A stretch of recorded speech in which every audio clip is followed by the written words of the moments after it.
আলহামদুলিল্লাহ, আমরা সবাই ভালো আছি। আমাদেরকে ভালো রেখেছে কে? আল্লাহ। আমাদেরকে সুস্থ রাখে কে? আল্লাহ। আবার মাঝে মাঝে অসুস্থ বানিয়ে পরীক্ষা করে কে? আল্লাহ। এজন্য সব সময় প্রশংসা করতে হবে কার? আল্লাহ। সকালবেলা আল্লাহ। আওয়াজ করে বলেন, সকালবেলা, আল্লাহ। বিকেলবেলা, আল্লাহ। রাত্রিবেলা, আল্লাহ। খাওয়ার সময়, আল্লাহ। ঘুমানোর সময়, আল্লাহ। ভোট দেওয়ার সময়। আল্লাহ। যারা এই চমৎকার প্রোগ্রামের জন্য পারমিশন দিল, অ্যারেঞ্জ করলো, টাকা দিয়ে, বুদ্ধি দিয়ে, পরামর্শ দিয়ে যারা এই জান্নাতের বাগানকে সাফল্যমণ্ডিত করলো, আল্লাহ তাদের সবাইকে কবুল করুক। আল্লাহ তাআলা এই প্রোগ্রামটাকে আমাদের নাজাতের ওসিলা বানাক। বলছিলাম, আমরা সব সময় প্রশংসা করব একজনের, তিনি কে? আল্লাহ। চাইবো একজনের কাছে, তিনি কে? আল্লাহ। নাকি খাজা বাবার কাছে যাবেন, মাজারে যাবেন, ল্যাংটা বাবা? বানসারামপুরে আছে নাকি এগুলা? এগুলো রাজধানী বানসারামপুর না? আল্লাহ হেফাজত করো। এগুলোর সাথে ইসলামের কোনো সম্পর্ক নাই। বিষ্ণু বলেছেন, ইযা ইসতাআনতা ফাসতাইন বিল্লাহ, ইযা সাআলতা ফাসআলিল্লাহ। যখন কিছু চাইতে মনে চায়, চাইবা কার কাছে? আল্লাহ। যখন সাহায্যের দরকার হয়, সাহায্য চাইবা কার কাছে? আল্লাহ। বিপদে পড়লে শেয়ার করবা কার কাছে? আল্লাহ। নাকি ফেসবুকে শেয়ার করবেন? ফেসবুকে শেয়ার করবেন না? আমরা বিপদে পড়লে সবার আগে ফেসবুকে শেয়ার। আসলে শেয়ার করা দরকার কার কাছে? আল্লাহ। কারণ তিনি অফুরন্ত ধনভাণ্ডারের মালিক, তার কোনো কমতি নাই, ঘাটতি নাই। হাদিসে কুদসিতে এসেছে, ইয়া ইবাদি লাউ আন্না আউওয়ালাকুম ওয়া আখিরাকুম ওয়া ইনসাকুম ওয়া জিন্নাকুম কামু আলা সাঈদিন ওয়াহিদ। পৃথিবীর সব মানুষগুলো যদি এক ময়দানে দাঁড়িয়ে আল্লাহর কাছে চাওয়া শুরু করে, আল্লাহ আমার এটা দাও, সেটা দাও, একের পর এক আল্লাহর কাছে চাইতে থাকে, আর আল্লাহ যদি সব বান্দাদের মনের সব আকুতি পূরণ করে দেয়, সবও দিয়ে দেয়, আল্লাহর ক্ষমতার, আল্লাহর প্রাচুর্যের, আল্লাহর ধনভাণ্ডারের 1 ইঞ্চিও কমবে না। সুবহানাল্লাহ। এজন্য বিপদে পড়েছেন, চাইবেন কার কাছে? আল্লাহ। ছেলে হয় না, চাইবেন কার কাছে? আল্লাহ। খাজা বাবার কাছে চাওয়া যাবে না তো? কেউ ফিরে না খালি হাতে, খাজারে তোর দরবারেতে। বলে না এগুলা? এগুলো বলা যাবে না। চাইতে হবে একজনের কাছে, তিনি কে? আল্লাহ। ইন্টেলেক্ট খাটান, আকল খাটান, কমন সেন্সকে খাটান। এই যে বলা হয় খাজার দরবার থেকে কেউ খালি হাতে ফিরে না, ভুয়া কথা। অনেকে দামি ঘড়ি পরে যায়, পরে ঘড়ি চুরি হয়, খালি হাতে ফিরে। পকেট ভর্তি টাকা নিয়ে যায়, টাকা চুরি হয়ে যায়, খালি পকেটে ফিরে। বাটার জুতা পড়ে যায়, অ্যাপেক্সের জুতা পড়ে যায়, ধাক্কার চোটে জুতা কই আর উনি কই, উনি জানে না। তার মানে ফেরার সময় খালি পায়ে ফিরে। একটা দরবার থেকে কেউ কোনোদিন খালি হাতে ফিরে না। দরবারটা কার দরবার? এজন্য গাইতে হবে এভাবে, কেউ ফিরে না খালি হাতে, আল্লাহরে তোর দরবারেতে। পড়েন, কেউ ফিরে না খালি হাতে, আল্লাহরে তোর দরবারেতে। কি এক দরবার! 24/7। রাত্রিবেলা পৃথিবীর দরবারগুলো বন্ধ হয়, সুপার শপ বন্ধ হয়, শপিং মল বন্ধ হয়, আর রাত যত গভীর হয়, আল্লাহর দরবারের দরজা আর তত খুলতে থাকে। এজন্য ছেলে হয় না, আল্লাহর কাছে চাবেন। মেয়ে হয় না, আল্লাহর কাছে চাবেন। ব্যবসায় লাভ হয় না, আল্লাহর কাছে চাবেন। গণক বাবার কাছে যে চাইলে কোনো লাভ নাই। গণক বাবা আপনার ভাগ্যের কিছুই করতে পারবে না, ঠিক কিনা? অনেকের চেম্বার থাকে না যে গুনে গুনে বলে দেয়, বলে যে হাতের রেখায় এটা এই আছে, তুমি বিয়ে করবে এত সালে, চাকরি পাবা এত সালে, তারপর আমেরিকা যাবা এত সালে। আছে না নাই? এগুলোর সাথে ইসলামের কোনো সম্পর্ক নাই। মনে রাখবেন, হাতের রেখাতে কোনো ভাগ্য থাকে না। থাকে? কারণ ভাগ্য তো তারও থাকে যার হাত থাকে না। হাত নাই, পা নাই, এরকম বিকলাঙ্গ সন্তান বানসারামপুরে আছে? আছে। তো যেই ছেলেটা হাত ছাড়া জন্মালো, ওর ভাগ্য আছে না? হাতে যদি ভাগ্য থাকে তো ওর ভাগ্য গেল কই? সুবহানাল্লাহ পড়ে। আল্লাহ প্রত্যেককে ইন্টেলেক্ট দিয়ে, কমন সেন্স দিয়ে পৃথিবীতে পাঠিয়েছে। আপনি আপনার কমন সেন্স দিয়ে যদি চিন্তা করেন, তাহলে আপনি বুঝতে পারবেন দেয়ার মালিক হচ্ছে শুধু একজন, তিনি কে? আল্লাহ। আমি আমারে যত বেশি ভালোবাসি, তার চাইতো আমারে বেশি ভালোবাসে কে? আল্লাহ। আপনার বাবা মা আপনার যত ভালোবাসে, তার চাইতে আপনারে বেশি ভালোবাসে কে? এজন্য বিপদে আপদে সব সময় আমরা তার কাছে চাইবো। তিনি ভালোবাসাকে 100 টুকরা করলেন। কয় টুকরা? ভালোবাসাকে তৈরি করে 100 টুকরা করলেন। 99 টুকরা ভালোবাসা তিনি তার নিজের কাছে রেখে দিলেন, আর মাত্র 1 টুকরা ভালোবাসা পৃথিবীর সব মানুষের মধ্যে তিনি ঢেলে দিলেন। আমরা সবাই মিলে পেয়েছি 1 টুকরা ভালোবাসা। তারপরেও তো ভালোবাসার গানের কোনো শেষ নাই, ঠিক কিনা? ভালোবাসার নাটকের শেষ নাই, ভালোবাসার উপন্যাসের শেষ নাই, ভালোবাসার কাহিনীর শেষ নাই। বন্ধু বন্ধুতে ভালোবাসা, গার্লফ্রেন্ড বয়ফ্রেন্ডে ভালোবাসা আছে না নাই? কিন্তু এগুলো কি চালানো যাবে? না। বিবাহ বহির্ভূত যত ভালোবাসা আছে সবগুলোকে হারাম করেছে কে? আল্লাহ। ভালোবাসবেন স্ত্রীকে। স্ত্রীর মুখে খাবার তুলে দিলে সদকা দেয় আর সওয়াব দেয় কে? আল্লাহ। স্ত্রীর হাতের সাথে হাত মিলালে 2 হাতের সগীরা গুনাহ মাফ করে দেয় কে? আল্লাহ। স্ত্রীর চেহারার দিকে তাকালে চোখের সগীরা গুনাহ মাফ করে কে? আল্লাহ। এজন্য তাকাবেন স্ত্রীর দিকে না বাবির দিকে, শালীর দিকে, কাজিনের দিকে তাকানো যাবে? লা তুতবি'ন নাযরাতান নাযরা। এক নজর ভুল করে কোনো নারীর দিকে এট এ গ্ল্যান্সে পড়ে যেতেই পারে।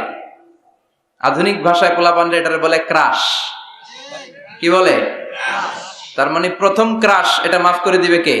আল্লাহ। কিন্তু দ্বিতীয় ক্রাশ ওইটা মাফ হবে না। সাইয়েদনা আলীকে বিষ্ণু বললেন, ইয়া আলী লা তুতবি'ন নাযরাতান নাযরা।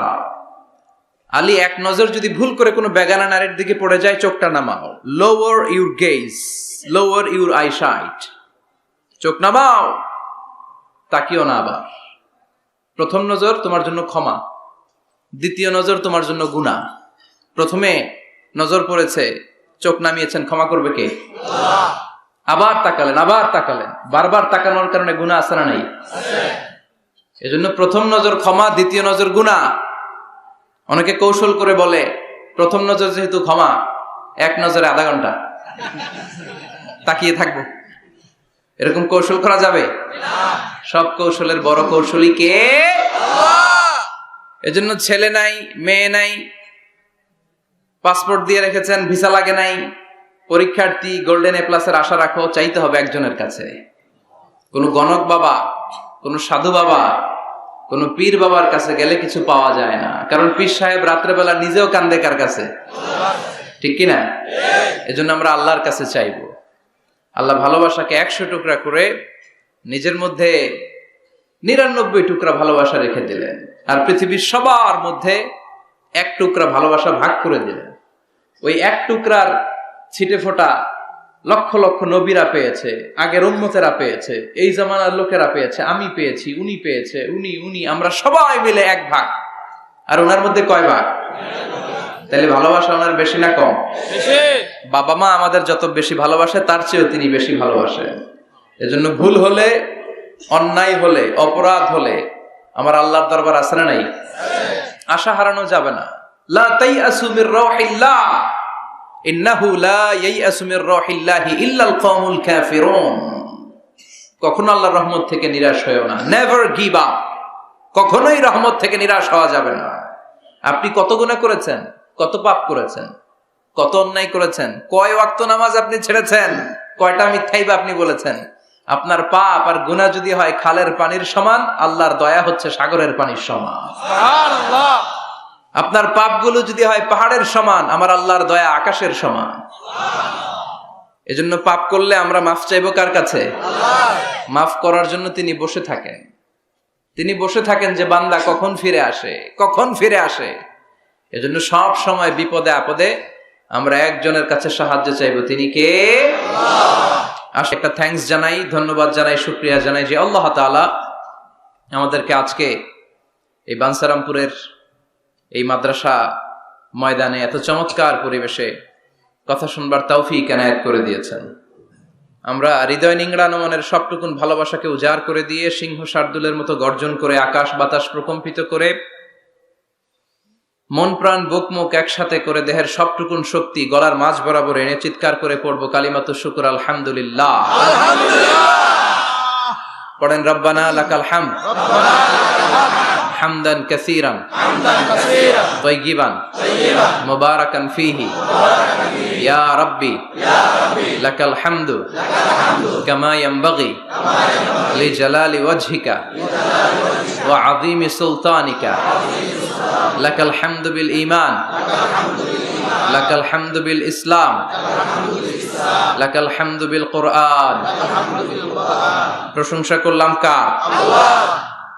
আল্লাহর প্রশংসা করতে ভালো লাগে? সবার ভালো লাগে? তিনি সেই আদিকাল থেকে আছেন, অনন্তকাল পর্যন্ত থাকবেন। ওনার কোনো লয় নাই, ক্ষয় নাই, আছে কি? আমরা মরবো, উনি মরবেন? উনি প্রথম, উনি শেষ, ঠিক কিনা? হুয়াল আউয়ালু ওয়াল আখির ওয়াল যাহির ওয়াল বাতিন ওয়া হুয়া বিকুল্লি শাইইন আলীম। প্রথমে কে? কথা বলেন। শেষে কে?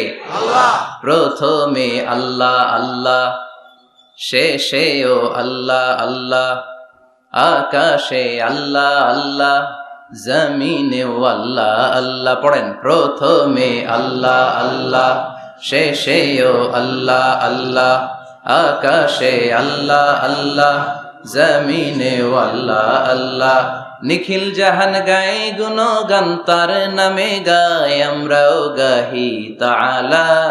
হামদে বারি তাআলা, হামদে বারি তাআলা, হামদে বারি তাআলা।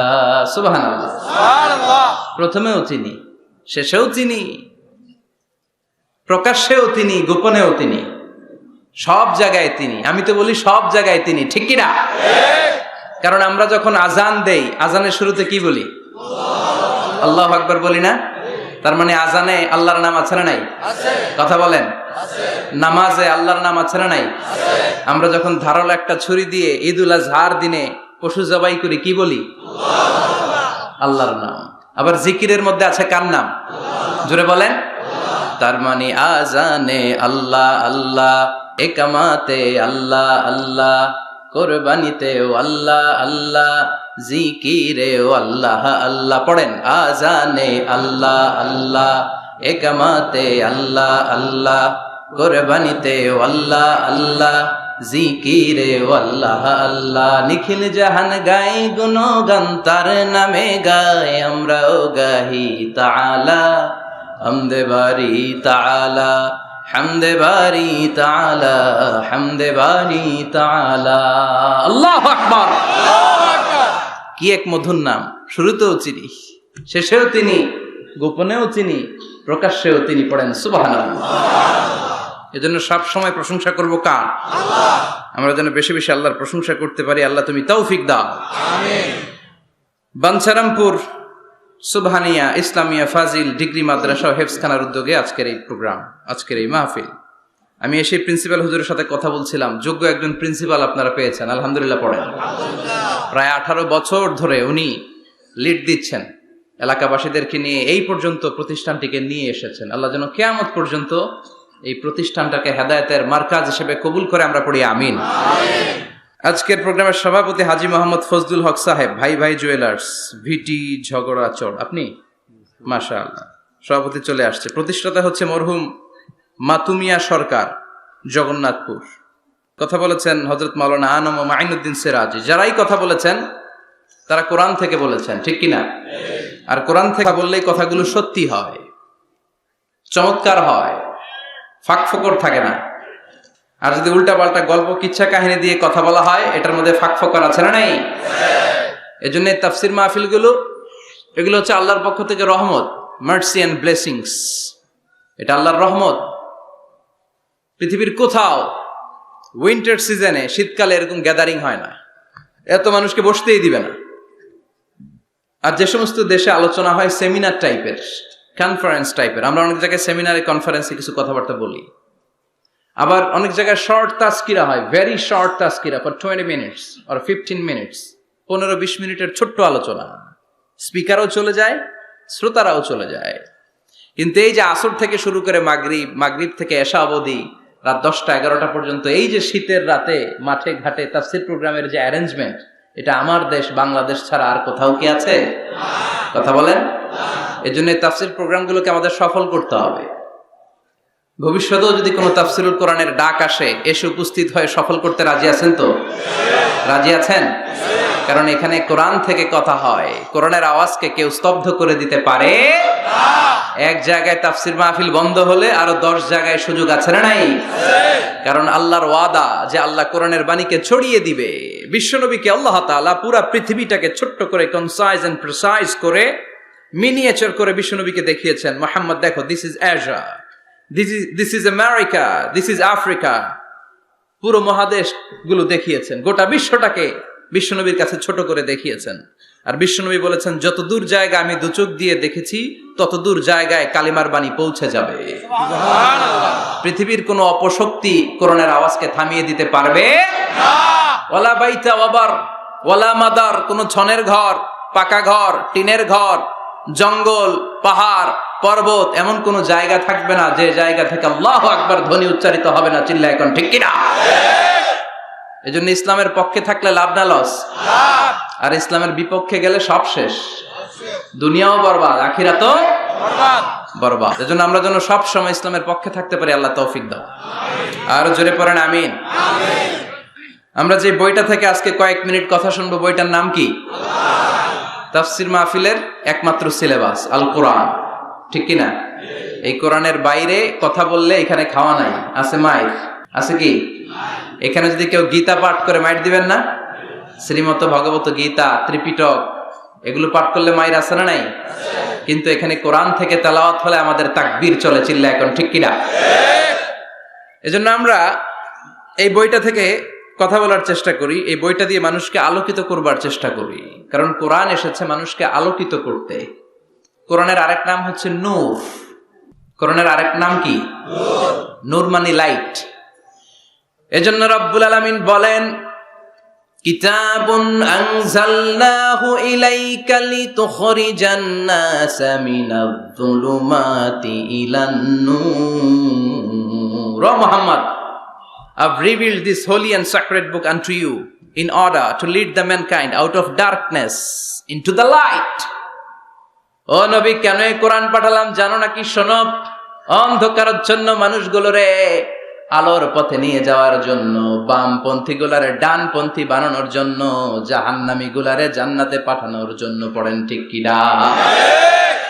কোরআন পড়লে কেউ বামপন্থী থাকতে পারে না, পারে? জাহান্নামী থাকতে পারে না, পারে? অন্ধকারে থাকতে পারে না। তাকে আলোর পথ দেখায় কে? আল্লাহ। কারণ কোরআন নিজেই তো আলো। হেরার গুহা থেকে বিশ্বনবী আলো নিয়ে এসেছেন, গোটা বিশ্বটাকে আলোকিত করে দিয়েছেন। Up to the day of judgement, কিয়ামত পর্যন্ত এই আলো ছড়াতেই থাকবে, ছড়াতেই থাকবে, ছড়াতেই থাকবে। কারো মুখের ফুৎকারে আলো কখনো নিভে যাবে না। চিল্লা এখন ঠিক কিনা? অনেকে চায় কোরআনের আওয়াজকে মাটির নিচে পুঁতে ফেলতে, ইসলামকে মাটির নিচে পুঁতে ফেলতে। কিন্তু ওরা জানে না ইসলাম হচ্ছে বীজের মতো, চারা বীজের মতো। চারা বীজ মাটিতে পুঁতে দিলে কি হয়? আবার উপরের দিকে ওঠে। সুবহানাল্লাহ পড়বেন না? এজন্য কাফিরদের হুঙ্কার, হুমকি, ধামকি, রক্তচক্ষু আর ষড়যন্ত্রের কবলে কোরআনের কিচ্ছু হবে না, বরং গোটা বিশ্বব্যাপী কোরআনের জয় জয়কার। হাজার হাজার হিন্দু, খ্রিস্টান, বৌদ্ধ কালিমা পড়ে মুসলমান হয়ে যায়। After the Twin Tower attack, the number of Muslim community already have been doubled, tripled, multiplied. Twin Tower attack এর আগে মুসলমান আমেরিকাতে যা ছিল এখন 2 গুণ, 3 গুণ, 4 গুণ, 5 গুণ হয়ে গিয়েছে। ইউরোপ আমেরিকাতে মসজিদের সংখ্যা যা ছিল এখন বেড়ে অনেক গুণ বেশি হয়ে গিয়েছে। দিন দিন লোকজন কালিমা পড়ে কনভার্টেড মুসলিম হতে শুরু করেছে। এটাই প্রমাণ করে এই কোরআনের বিজয়কে ঠেকাবার মতো শক্তি মহাবিশ্বে কারো নাই। চিৎকার করে বলেন ঠিক কিনা? এজন্য আল্লাহ বললেন, নবী, কিতাবুন আনজালনাহু ইলাইকা লিতুখরিজান নাসা মিনাজ যুলুমাতি ইলান নূর। এই কিতাবটাকে আমি দিয়েছি অন্ধকারাচ্ছন্ন মানুষগুলোকে এই কিতাবের আলোকে আপনি আলোকিত করে দিবেন। জাহেলি যুগের ওমরকে আপনি গোটা বিশ্বের সেরা ওমর বানাবেন। যে ওমর বিশ্বনবীর কল্লা কাটার জন্য তলোয়ার নিয়ে বিশ্বনবীর কাছে এসেছিল, ওই ওমরকে ইসলামের ছায়াতলে এনে ইসলামের খলিফা বানিয়ে দিয়েছে কে? তাইলে ইসলামের আগের ওমর পরের ওমর পার্থক্য আছে না নাই? ওমরের জীবনটাকে আলোকিত করেছে যেই পুস্তকটা, যে বইটার নাম সবাই বলেন কি নাম? এই বইয়ে কোনো ভুল আছে? সন্দেহ আছে? সংশয় আছে? This is the book whereof there is no doubt in it, no suspicion in it. There is no doubt in it, and a guidance to those who are muttaqeen, who are muslimin, who are the believers. এই কোরআনে কোনো ভুল নাই, কোনো সন্দেহ নাই। মুত্তাকিনদের জন্য আল্লাহ তাআলা হেদায়েতের মেথোডোলজি করে এই বইটাকে পাঠিয়েছেন। পড়েন সুবহানাল্লাহ। এই বইটা এমন বই, যে বইটা ১৫০০ বছর পর্যন্ত আমাদের সমাজে, জীবনে, ফ্যামিলিতে লেগে যাওয়া যত জট ছিল সব জটগুলোকে খুলে সমাধানের আলো দেখিয়েছে। বলেন ঠিক কিনা? This book is a problem solving methodology. এই বইটা সমস্যার সমাধান করে দেয়, জট খুলে দেয়, ঝামেলার নিরসন করে দেয়। নাকি কোরআন জট লাগায়? নাকি পেঁচ লাগায়? পেঁচ লাগায় না খোলে? তার মানে সব সমস্যার সমাধান দিতে পারে। সমাধান চাও যদি জীবনে মরণে, ফিরে যাও খুঁজে নাও, চোখ রাখো কোরআনে। চোখ রাখবেন কোথায়? না এটিএন বাংলার পর্দায়, জি বাংলার পর্দায়, স্টার জলসা, কিরণমালা, কোথায় রাখবেন? সবাই পড়েন। সমাধান চাও যদি জীবনে মরণে, ফিরে যাও খুঁজে নাও, চোখ রাখো কোরআনে। If you want the solution this dunya and akhirah, go back, have a look to the holy Quran. Subhanallah. Go back, have a look to the holy Quran.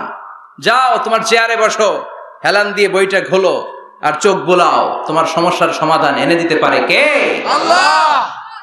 এজন্য এই কিতাবটা এমন কিতাব, এই কিতাব থেকে প্রেসক্রিপশন না নিলে সমাজটা সুন্দর হবে না। এই কিতাব থেকে প্রেসক্রিপশন না নিলে জীবনটা সুন্দর হয় না। এই কিতাব থেকে প্রেসক্রিপশন না নিলে দুর্নীতি দমন কমিশন দিয়ে দুর্নীতি বন্ধ করা যায় না। জোরে বলেন ঠিক কিনা? এই কিতাব থেকে প্রেসক্রিপশন নিলে সব ঠান্ডা, সবকিছুর সমাধান হয়ে যাবে। এজন্য জীবনে মরণে এই কিতাবটাকে সাথী বানাতে হবে। রাজি আছেন তো? নাকি শুধু তাফসির মাহফিলে বয়ান শুনে শেষ? কোরআন তেলাওয়াত করতে রাজি আছেন তো?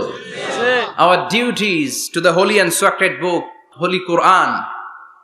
আমাদের যে সমস্ত দায়িত্ব আছে এই কিতাবের প্রতি, তার প্রথম দায়িত্ব হচ্ছে recitation of this holy book. প্রতিদিন এই বইটাকে তেলাওয়াত করা, আবৃত্তি করা, সুন্দর কণ্ঠে আবৃত্তি করা। বিষ্ণু বলেছেন, মান লাম ইয়াতাগান্না বিল কোরআন ফালাইসা মিন্না। যে সুন্দর কণ্ঠে কোরআন তেলাওয়াত করে না, সে আমার উম্মত হতে পারে না। এজন্য কোরআন তেলাওয়াতের দরকার আছে না নাই? কোরআন তেলাওয়াত করেন তো? কিয়ামতের দিন কোরআন যদি আমাদের বিরুদ্ধে দাঁড়ায়, জান্নাতের দরজা খুলবে না আটকে যাবে? এজন্য প্রথমত প্রতিদিন আমরা কোরআনের তেলাওয়াত করব। রাজি আছেন?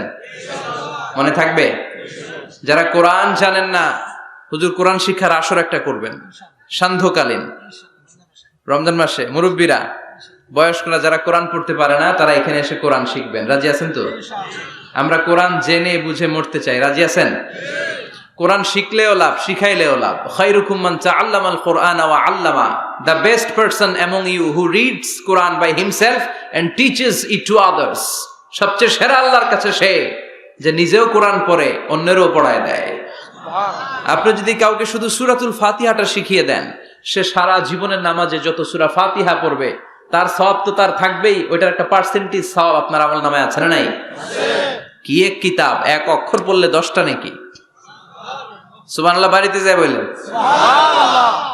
এক আয়াত পড়লে জান্নাতের বিল্ডিং এক এক তলা করে লম্বা হতে থাকে। সুবহানাল্লাহ। তেলাওয়াত নিজ কান দিয়ে ঠান্ডা মাথায় শুনলে আকাশ থেকে রহমতের ঝিরিঝিরি বারিধারা নামতে থাকে। সুবহানাল্লাহ। অন্যকে শিখাইয়ে দিলে আল্লাহর কাছে শ্রেষ্ঠ লোকদের তালিকায় নাম চলে যায়। সুবহানাল্লাহ। এজন্য কোরআনের সাথে অ্যাটাচমেন্ট উইথ দ্য হোলি কোরআন বাড়ানোর দরকার আছে না নাই? কোরআনের প্রতি আমাদের আরেকটা দায়িত্ব হচ্ছে টু মেমোরাইজ দ্য হোলি বুক কোরআন। কোরআনকে মুখস্থ করা। অনেকে মনে করে যারা হেফজখানায় পড়ছে এদেরই দায়িত্ব কোরআন মুখস্থ, এরাই করবে না। এটা আমাদের সবার দায়িত্ব, এটা গ্লোবাল দায়িত্ব, এটা পুরো উম্মার দায়িত্ব। আমরা যে যতটুকু পারি, যতগুলো সূরা পারি মুখস্থ করার চেষ্টা করব। রাজি আছেন? সবাই রাজি আছেন তো? কোরআনের প্রতি আমাদের সবচেয়ে বড় দায়িত্ব হচ্ছে মাতৃভাষায় আমাদের এই কোরআনকে বুঝতে হবে, ঠিক কিনা? আল্লাহ কি বলছেন, কি আমাদেরকে জানাতে চাইলেন, সব আল্লাহ বলে দিয়েছেন এই কোরআনে। নতুন করে আল্লাহ আকাশ থেকে কিছু আর পাঠাবে? সব সমাধান এই বইয়ের ভিতরে দিয়ে দিয়েছে। তো আল্লাহ কি সমাধান দিলেন, কি রোড ম্যাপ দিলেন, কি কর্মসূচি ঘোষণা করলেন, জানার দরকার আছে না নাই? এজন্য কোরআনের বঙ্গানুবাদ পড়বেন। বাংলা ভাষায় কোরআন পাওয়া যায়, মোবাইলে অ্যাপস পাওয়া যায়। সব জায়গায় আমরা বলি মোবাইলের অ্যাপসে বাংলা কোরআন রাখবেন, তাফসির রাখবেন। ইসলামিক লাইব্রেরিগুলো থেকে কোরআনের বঙ্গানুবাদ নিয়ে আসবেন। রমাদানে 7 খতম 8 খতমের কোনো দরকার নাই, একটা খতম দেন, আর বাকি সময়টা মাতৃভাষায় পড়েন। আল্লাহ কি বলতে চাইলো? আল্লাহ কসমোলজির কথা, জিওলজির কথা, বায়োলজির কথা, এমব্রয়োলজির কথা, বুটানির কথা, হিউম্যান অ্যানাটমির কথা, এমন কোনো বিষয় নাই যে বিষয়ের ব্যাপারে আল্লাহ কোরআনে কোনো কথা বলে নাই। পড়েন সুবহানাল্লাহ। এজন্য মাতৃভাষায় কোরআন বুঝতে হবে। প্রতিদিন একটা করে আয়াত হলেও আমরা কোরআনের বাংলা অনুবাদ পড়ার চেষ্টা করব। রাজি আছেন? বানসারামপুরের ভাইরা সবাই রাজি? বাংলায় কোরআন পড়বো। কোন ভাষায়? সবাই রাজি তো? আওয়াজ করে পড়েন ইনশাআল্লাহ। আল্লাহ তুমি কবুল করো, আল্লাহ তুমি বরকত দাও। সম্মানিত ভাইয়েরা, আমি আপনাদের খেদমতে কোরআনের ছোট্ট একটা সূরা তেলাওয়াত করেছি। আসুন এই সূরার আলোকে কিছু কথা এই চমৎকার রজনীতে আমরা শুনবার চেষ্টা করি। এই সূরাটি মাক্কি সূরা, কোরআনের 102 নম্বর সূরা। সূরাটির নাম সূরাতুত তাকাসুর। সূরাটির নাম কি? আত-তাকাসুর। ছোট্ট সাইজের একটি সূরা, অনেকের মুখস্থ আছে না নাই? বিশ্বনবী একবার রাত্রিবেলা সাহাবাদেরকে বললেন, তোমাদের মধ্যে কে আছো রাতের বেলা 1000 কোরআনের আয়াত পরে বিছানায় ঘুমোতে যাবা? হাত তোলো। কেউ হাত তোলে না। ওমি 1000 আয়াত কি বাড়ির কাছের কথা? কথা বলেন। বিশ্বনবী বললেন, কে আছো তোমাদের মধ্যে রাত্রিবেলায় বিছানায় ঘুমোতে যাওয়ার আগে 1000 কোরআন কারীমের আয়াত তেলাওয়াত করে ঘুমাতে যাবা? দাঁড়াও। কোন সাহাবী দাঁড়ায় না। বিশ্বনবী ডানে তাকায়, বায়ে তাকায়, সামনে তাকায়, কেউ হাত তোলে না। বিশ্বনবী বললেন, ও সাহাবারা, এবার বলো তোমাদের মধ্যে কে কে আছো সূরাতুত তাকাসুর পরে রাত্রে বিছানায় ঘুমোতে যেতে পারবা? এবার সব হাত উঠে গেছে। সুবহানাল্লাহ পড়েন।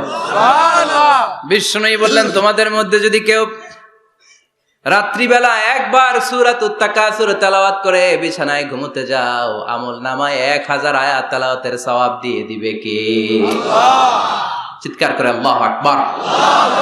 একবার রাতে পড়বেন, 1000 কোরআনের আয়াত তেলাওয়াতের সওয়াব আমল নামায় চলে যাবে। পড়েন আলহামদুলিল্লাহ। আত-তাকাসুর, আত-তাকাসুর মানে সম্পদ নিয়ে, প্রাচুর্যতা নিয়ে, অর্থ নিয়ে বাড়াবাড়ি করা, গর্ব করা, অহংকার করা। সাহাবাদের মধ্যে 2টা গ্রুপ। কথা বলতে বলতে কথার পিঠে কথা, কথার নাম লতা, ঠিক কিনা? কথা বলতে বলতে ঝগড়া লেগে গিয়ে 2 গ্রুপ। এক গ্রুপ বলে আমরা বেশি সম্মানিত, আরেক গ্রুপ বলে তোরা না আমরা। একদল বলে আমাদের ওটের সংখ্যা বেশি, তোমাদের এত ওট নাই। আরেক দল বলে আমাদের ছাগলের সংখ্যা বেশি, তোমাদের এত ছাগল নাই। আরেক দল বলে আমাদের দলে নেতা খেতার সংখ্যা বেশি, তোদের দলে কোনো নেতা নাই। এই কথা নিয়ে ঠেলাঠেলি আছে না নাই? তার মানে সাহাবারা দুনিয়ার ভোগের সামগ্রী, দুনিয়ার সম্পদ, ক্ষমতা নিয়ে পরস্পর ঝগড়া শুরু করে দিল। সাহাবীদের সাথে বিষয়টা মানায় না। সাহাবীদেরকে শিক্ষা দেওয়ার মাধ্যমে গোটা বিশ্বের জন্য আল্লাহ মেসেজ হিসেবে ওই মুহূর্তে সূরাটা নাজিল করে বললেন, আলহাকুমুত তাকাসুর হাত্তা যুরতুমুল মাকাবির। পড়েন আল্লাহু আকবার। আল্লাহ বললেন, আলহাকুমুত তাকাসুর, সম্পদের প্রাচুর্য তোমাদেরকে পাগল বানিয়ে দিয়েছে। হাত্তা যুরতুমুল মাকাবির, এই সম্পদের প্রাচুর্যতার কথা, মোহের কথা তোমরা বলতে পারবে না যতক্ষণ না তোমরা কবরে যাবা। কই যাবা? কথা বলেন। একদিন মাটির ভেতরে হবে ঘরে মন আমার, কেন বাঁধো দালান ঘরে মন আমার, কেন বাঁধো দালান ঘর। একদিন মাটির ভেতরে হবে ঘর, রে মন আমার কেন বান্ধ দালান ঘর। কবরের ঘর আসল ঘর, এটা আল্লাহ বুঝাতে চাইলেন। হাত্তা জুরতুমুল মাকাবের, মাকবার মানে কবরস্থান, এটার প্লুরাল হলো মাকাবের। আল্লাহ বললেন এই কবরস্থানে যাওয়ার আগ পর্যন্ত দুনিয়া কামার লোভ আর লালসা তোমাদের কমবে। আলহাকুমুত তাকাসুর, দুনিয়ার প্রাচুর্যের লোভে পড়ে মোহে পড়ে তোমরা পাগল হয়ে গিয়েছো। সম্পদ আর অর্থের বড়াই করতে করতে আখিরাতকে তোমরা বেমালুম ভুলে গিয়েছো। এই দুনিয়া আসল দুনিয়া নয়, আসল জগৎ হলো আখিরাতের জগৎ। বলেন ঠিক কি না? আলহাকুমুত তাকাসুর, অর্থ, সম্পদ, বিত্ত, বৈভব, ক্ষমতা, এগুলো অর্জনের আকাঙ্ক্ষা আমাদেরকে পাগল বানিয়ে দিয়েছে। কিসের নেশায় যে আমরা ছুটছি, শুধু ছুটছি প্রতিযোগিতার প্রতিযোগিতা, কোন দিকে যে যাচ্ছি আমরা নিজেরাও জানি না। জোরে বলেন ঠিক কিনা?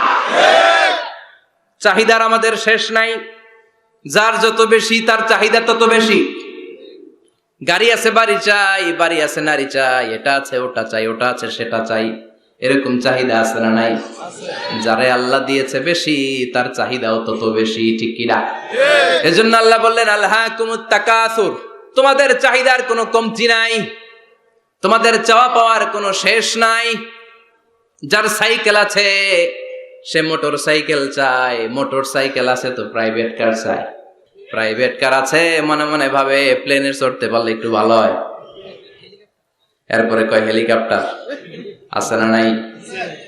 যিনি মেম্বার হয়েছেন তিনি ভাবলেন সামনে চেয়ারম্যান হইলে একটু ভালো হয়। যিনি আপনাদের ভোটে চেয়ারম্যান হয়ে গেলেন মনে মনে ভাবে এবার যদি একটু পার্লামেন্টে যাইতে পারি খারাপ হয় না। কথা কন, পার্লামেন্টও নিছেন ওনারে, এবার মনে মনে ভাবে একটা মন্ত্রণালয়ের দায়িত্ব যদি পাই খারাপ হয় না, এলাকার উন্নয়ন বেশি বেশি করা যাবে। মন্ত্রীও হয়ে গেছে, এবার মনে মনে ভাবে আর আছে একটা। জোরে কন, ওইটার সুযোগ এই দেশে নাই, ওইটার সুযোগ এই দেশে নাই, হয় উনি নয় উনি। কথা কন, এই দুই ফ্যামিলির বাইরে আমাদের আর কোনো গতি নাই। তো গতি যেহেতু নাই, ওনারা ভালোভাবে চালাক, আমাদের কোনো কথা নাই। জোরে বলেন ঠিক কিনা? যারাই আমাদের নেতা হবে আল্লাহ সুন্দরভাবে তাদেরকে দেশটা চালানোর তৌফিক দাও, পড়ে না আমিন। এজন্য আল্লাহ বললেন আলহাকুমুত তাকাসুরু হাত্তা যুরতুমুল মাকাবির, দুনিয়ার লোভ লালসা প্রতিযোগিতা তোমাদেরকে পাগল বানিয়ে দিয়েছে। পাগল পাগল হয়ে গিয়েছি, আরো চাই, আরো লাগবে আমার, আরো লাগবে, এরকম মানসিকতা আমাদের অন্তরের ভেতরে আছে না নাই? এই মানসিকতারে বলে ফকিরি মানসিকতা। কথা কন, বারবার যারা চায় রে কি বলেন? ফকিরনি। জুমার দিন জুমার নামাজের পরে 5 টাকা দিলেন, দেখবেন আপনারটা থাপা দিয়ে দৌড়ে আরেকজনের কাছে যায়, ওনারটা নিয়ে আবার আরেকজনের কাছে যায়। যেদিকে এই টাকা দেয় ওইদিকে উনি আসে না নাই? কারণ নাম হলো ফকির। নাম কি? আমরা সবাই এরকম ফকির। ধনী হলো একজন, তিনি কে? ইয়া আইয়ুহান নাসু আনতুমুল ফুকারাউ ইলাল্লাহ ওয়াল্লাহু হুয়াল গনিয়ুল হামিদ। আল্লাহ বললেন গোলাম তোরা সবাই ফকিরের বাচ্চা। আমরা কি? ওই যে কয় না ফকিরের বাচ্চা কইতে প্রেস্টিজে লাগে, কিন্তু কোরআনে কিন্তু আল্লাহ কয়ে দিচ্ছে আনতুমুল ফুকারা ইলাল্লাহ, তোমরা সবাই আল্লাহর দিকে ফকির। কারণ আমরা রাতে দিনে সব সময় বিপদে পড়লে চাই একজনের কাছে, তিনি কে? আল্লাহ। অসুস্থ হলে কাঁদি একজনের কাছে, তিনি কে? আল্লাহ। তুফান হইলে, বন্যা হলে একজনের ডাকি, তিনি কে? আল্লাহ। বানসারামপুর তুফান হয় না? হয়। বন্যা হয় না? হয়। সিডর হয় না? হয়। কারা ডাকেন? দেখবেন তুফান হইলে মুসলমানরা যেমনি ডাকে, হিন্দুরাও ডাকে, বৌদ্ধরাও ডাকে, নাস্তিকরাও নাস্তিকতা ভুলে যায়, তখন জিকির চলে একজনের, তিনি কে? আমি বরিশালে গিয়েছিলাম বাসে করে, ফিরে আসছি লঞ্চে। এই একবার সাগরের ভেতরে, নদীর ভেতরে তুফানে পড়েছি। সেই দিন চিনতে পেরেছি আল্লাহ কারে কয়। কারণ আমি শহরে বড় হয়েছি, সাঁতার জানি, স্বাভাবিক সাঁতার, এদিকে ফালাইলে ওদিকে যাইতে পারবো, কিন্তু নদী কি সাঁতরে পারাইতে পারবো? কথা কন। প্রচন্ড তুফান, সদরঘাটে ভিড়তে আর 2 ঘন্টা বাকি। জাহাজ টলমল শুরু করেছে। এবার দেখলাম জাহাজের ভেতরে যত মহিলাগুলা আছে সব চিল্লায় আর ডাকে কারে? হিন্দুগুলাও ডাকে কারে? বৌদ্ধগুলাও ডাকে কারে? হঠাৎ করে তুফান থেমে যায়, আবার ধাক্কা মারে, আবার চিল্লান, আছে না নাই? সবার মুখে এক আওয়াজ, বাঁচাও। আমি বললাম কে বাঁচাইবো? কই হুজুর আমনে, আমনে দোয়া কালাম পারেন, আমনে বাঁচান। আমি কইলাম আমারে বাঁচাইবো কেডা? আল্লাহ ছাড়া বাঁচানোর কেউ নাই। এজন্য আল্লাহ বললেন আল্লাহকুমুত তাকাসুরু হাত্তা যুরতুমুল মাকাবির। তোমরা সম্পদের লোভে, দুনিয়ার লোভে পাগলের মতো হয়ে গিয়েছো। ফকিরদের যেই স্বভাব সেরকম স্বভাব তোমাদের মধ্যে ঢুকেছে, ঠিক কি না? আরো চাই, আরো লাগবে, আরো দাও, সব খামু, সব আমার। পেটটা এতটুকু, হ্যাঁ সব খাইব। পেট কদ্দুর, কিন্তু বলে কি সব খাবো। আনলিমিটেড ডিমান্ড, শেষ নাই। প্রতিযোগিতার পর প্রতিযোগিতা। উনার কত টাকা, আমার টাকা তার চেয়ে বেশি লাগবে। ওর বাড়ি কয়টা, আমার বাড়ি আর কয়েকটা বাড়ানো লাগবে। ওর বিল্ডিং যদি হয় 5 তলা, আমার লাগবে 6 তলা। কিন্তু উনি তাহাজ্জুদ পড়ে, আমারও তাহাজ্জুদ পড়া লাগবে। এই টেনশন আছে নাকি? কথা বলেন। ওনার বাড়ি 5 তলা, আমারটা লাগবে 8 তলা। বিষ্ণু বলেছেন one of the minor sign before the day of judgment, people will start to compete to construct high rise buildings. কিয়ামতের আগে লোকজন বড় বড় বিল্ডিং বানানোর প্রতিযোগিতা শুরু করে দিবে। ওয়া আনতারাল হুফাতাল উরাতাল আলাতা রিয়া আশাইয়াতাতাওয়ালুনা ফিল বুনিয়ান। বিষ্ণু বললেন তোমরা দেখবে এমন কিছু লোক সমাজের গরিব ছিল, পায়ে দেওয়ার মতো জুতা ছিল না, গায়ে দেওয়ার মতো জামা ছিল না, পেটে দেওয়ার মতো খাবার ছিল না, হু হু করে তারা বড় লোক হয়ে গিয়েছে। আর সমাজের এদিকে সেদিকে আনাচে কানাচে বিল্ডিং বানানোর প্রতিযোগিতা করতে শুরু করেছে। আছে না নাই? বানসারামপুরে মুরব্বী যারা আছেন একটু বলেন তো, আজ থেকে 20 বছর আগে এরকম এত বিল্ডিং, টাওয়ার, ফাউন্ডেশন ছিল? কুমিল্লা শহরে, চট্টগ্রামে, ঢাকায় আজ থেকে 20 বছর আগে এখন যেমনি টাওয়ার বানানোর প্রতিযোগিতা এগুলো ছিল? কথা বলেন। তার মানে এগুলো কিয়ামতের আলামত। একটার পর একটা, একজন বানায় 100 তলা, আরেকজন বানায় 150 তলা, আরেকজন বলে না আমারটা বানাইতে হবে 200 তলা। আছে না নাই? জেদ্দাতে এবার হজে জেদ্দায় দেখলাম যে সবচেয়ে বড় টাওয়ারটা কাজ এখনো শেষ হয় নাই। 19 সালে খুব সম্ভব ওরা কমপ্লিট করতে পারবে। গত 5 বছর ধরে চালাইয়েই যাচ্ছে। কিংডম টাওয়ার 1000 মিটার উঁচু। হিসাব বুঝেন তো? 1000 মিটার মানে কয় কিলোমিটার? 1 কিলোমিটার। একটা বিল্ডিং যদি 1 কিলোমিটার উঁচা হয়, এটার সামনে যে তাকাতে পারবেন? টুপি পরে যাবে না পিছনে? কথা বলেন। 1 কিলোমিটার উঁচু, দি কিংডম টাওয়ার, সৌদি আরবের জেদ্দা নগরীতে অবস্থিত। আরেকটা আছে দুবাইতে, বুর্জ আল খলিফা, 818 মিটার উঁচু। কিংডম টাওয়ার হচ্ছে 170 তলা, আর বুর্জ আল খলিফা 163 তলা। কাবা ঘরের পাশে আরেকটা টাওয়ার আছে, জমজম টাওয়ার। এটার দি মক্কা রয়্যাল ক্লক টাওয়ার বলে। হাজী সাহেবরা দেখে আসছেন না? বড় একটা ঘড়ির মনোগ্রামও আছে। এটা 120 তলা। কয় তলা? 120 তলা। চায়নাতে একটা আছে সাংহাই টাওয়ার। তাইওয়ানে একটা আছে দি টাইপেরাং 101, 101 তলা। আমি যেখানে পিএইচডি করি, বছরের বেশিরভাগ সময় থাকি, মালয়েশিয়াতে একটা আছে। আমরা শপিং করতে গেলে মাঝে মাঝে ওখানে যাই। 2 ভাইয়ের মতো দাঁড়ায় আছে, পেট্রোনাস টুইন টাওয়ার। স্থানীয়রা এটারে বলে KLCC। 41st 42nd ফ্লোরে একটা ব্রিজ আছে। এই টাওয়ার থেকে ওই টাওয়ারে যাওয়া যায়। ইয়াতাতাওয়ালুনা ফিল বুনিয়ান, বিল্ডিং বানানোর প্রতিযোগিতা। ওমিয়া কিয়ামতের দিন ইসরাফিলের সিঙ্গার ফুৎকারে ইদা জুলজিলাতিল আরদু জিলজালাহা, একটা ভূমিকম্প যে তৈরি হবে, গোটা বিশ্বে যে একটা ভূকম্পন হবে, ওই ভূকম্পনের চোটে একটা টাওয়ারও টিকে থাকবে নাকি? থাকবে। এজন্য আল্লাহ বললেন আল্লাহকুমুত তাকাসুরু হাত্তা যুরতুমুল মাকাবির। দুনিয়ার সম্পদ, লোভ, লালসা, এই সম্পদের প্রতি আকাঙ্ক্ষা তোমাদেরকে গাফেল বানিয়ে দিয়েছে। এই গাফলতি তোমাদের কমবে না, থামবে না। হাত্তা যুরতুমুল মাকাবির, যতদিন না কবরে যাও। কবরে না যাওয়া পর্যন্ত এই খাই খাই নাই নাই এই মানসিকতা তোমাদের থেকে কশিন কালেও যাবে না। চিৎকার করে বলেন কথাটা কার? আল্লাহর। এজন্য আল্লাহ বললেন সম্পদ তোমাদেরকে পাগল বানিয়ে রেখেছে, সম্পদের পাহাড় মানুষ গড়তে চায়। আরব বিশ্বের ধনকুবেরদের সম্পদের তালিকা দেখলে আপনি অবাক হবেন। প্রিন্স ওয়ালিদ বিন তালাল, বর্তমান যেটা আছে এমবিএস বলে ওরে সংক্ষেপে, এমবিএস, মোহাম্মদ বিন সালমান, সম্পদের কোনো অভাব নাই। ওয়ালিদ বিন তালাল আরেক ধনকুবের, আগের বাদশাহ আব্দুল্লাহর ভাগিনা, তার একটা প্লেন আছে, পার্সোনাল জেট প্লেন। এই প্লেনটার 70% মেড অফ গোল্ড, 70% স্বর্ণ দিয়ে বানানো।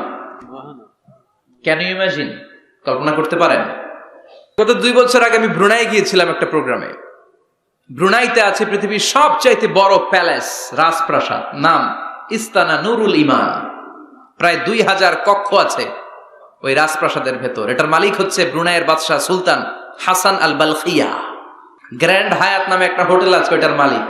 ওনার সংগ্রহে 500টা রোলস রয়েস গাড়ি আছে। কয়টা? এক একটা গাড়ির দাম কমসে কম 10 কোটি টাকা।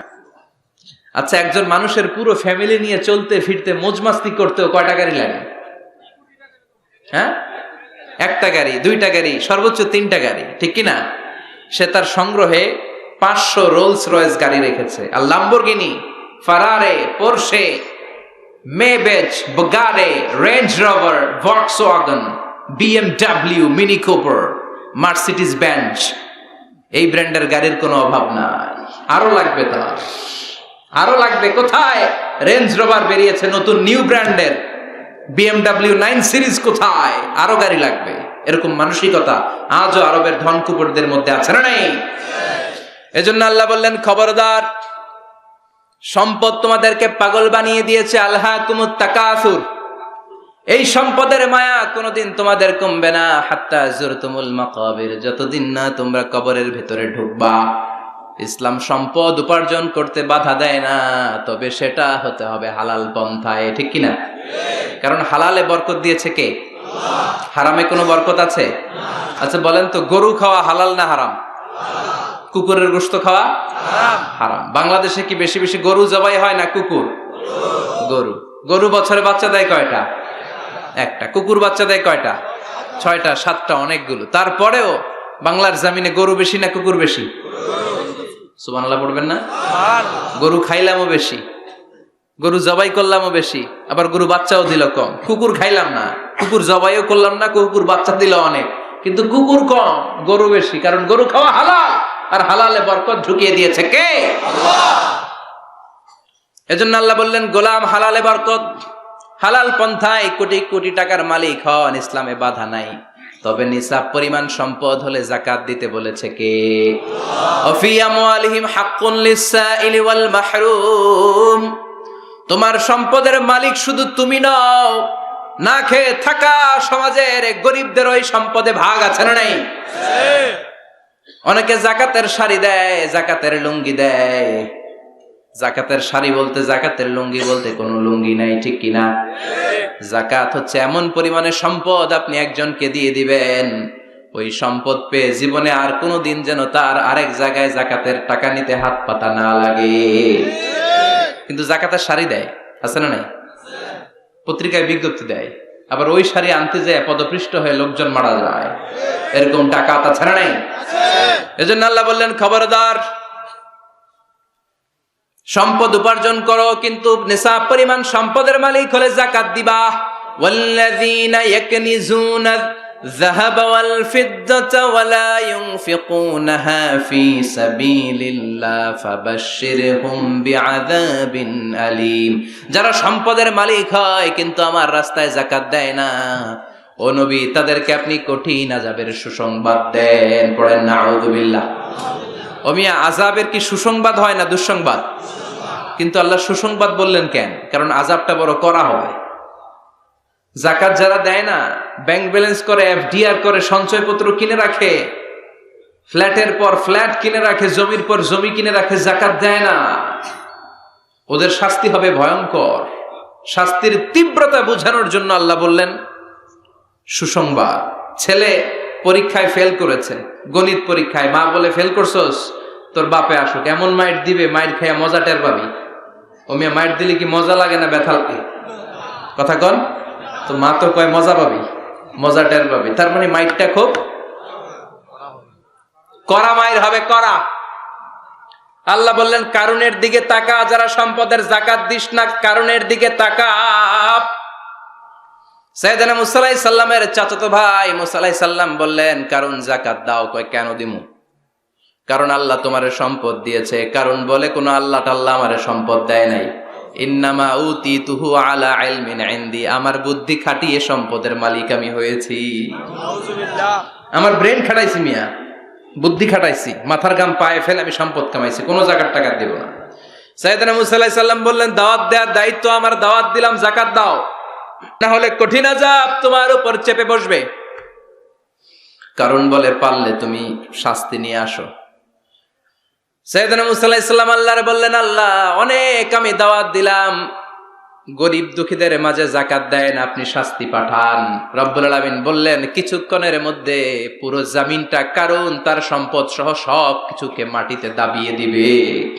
ফাখাসাফনা বিহি ওয়া বিদারিহিল আরদ, হঠাৎ করে পুরো জমিন কারণের সম্পদ সহ মাটিতে টান দিতে লাগলো। আমি জায়গাটা নিজে দেখে এসেছি, আমি মিশরে পড়াশোনা করেছি, তো মিশরের কায়রোতে ছিলাম। কায়রো থেকে প্রায় 100 মাইল দূর হবে একটা শহর আছে ফাইউম।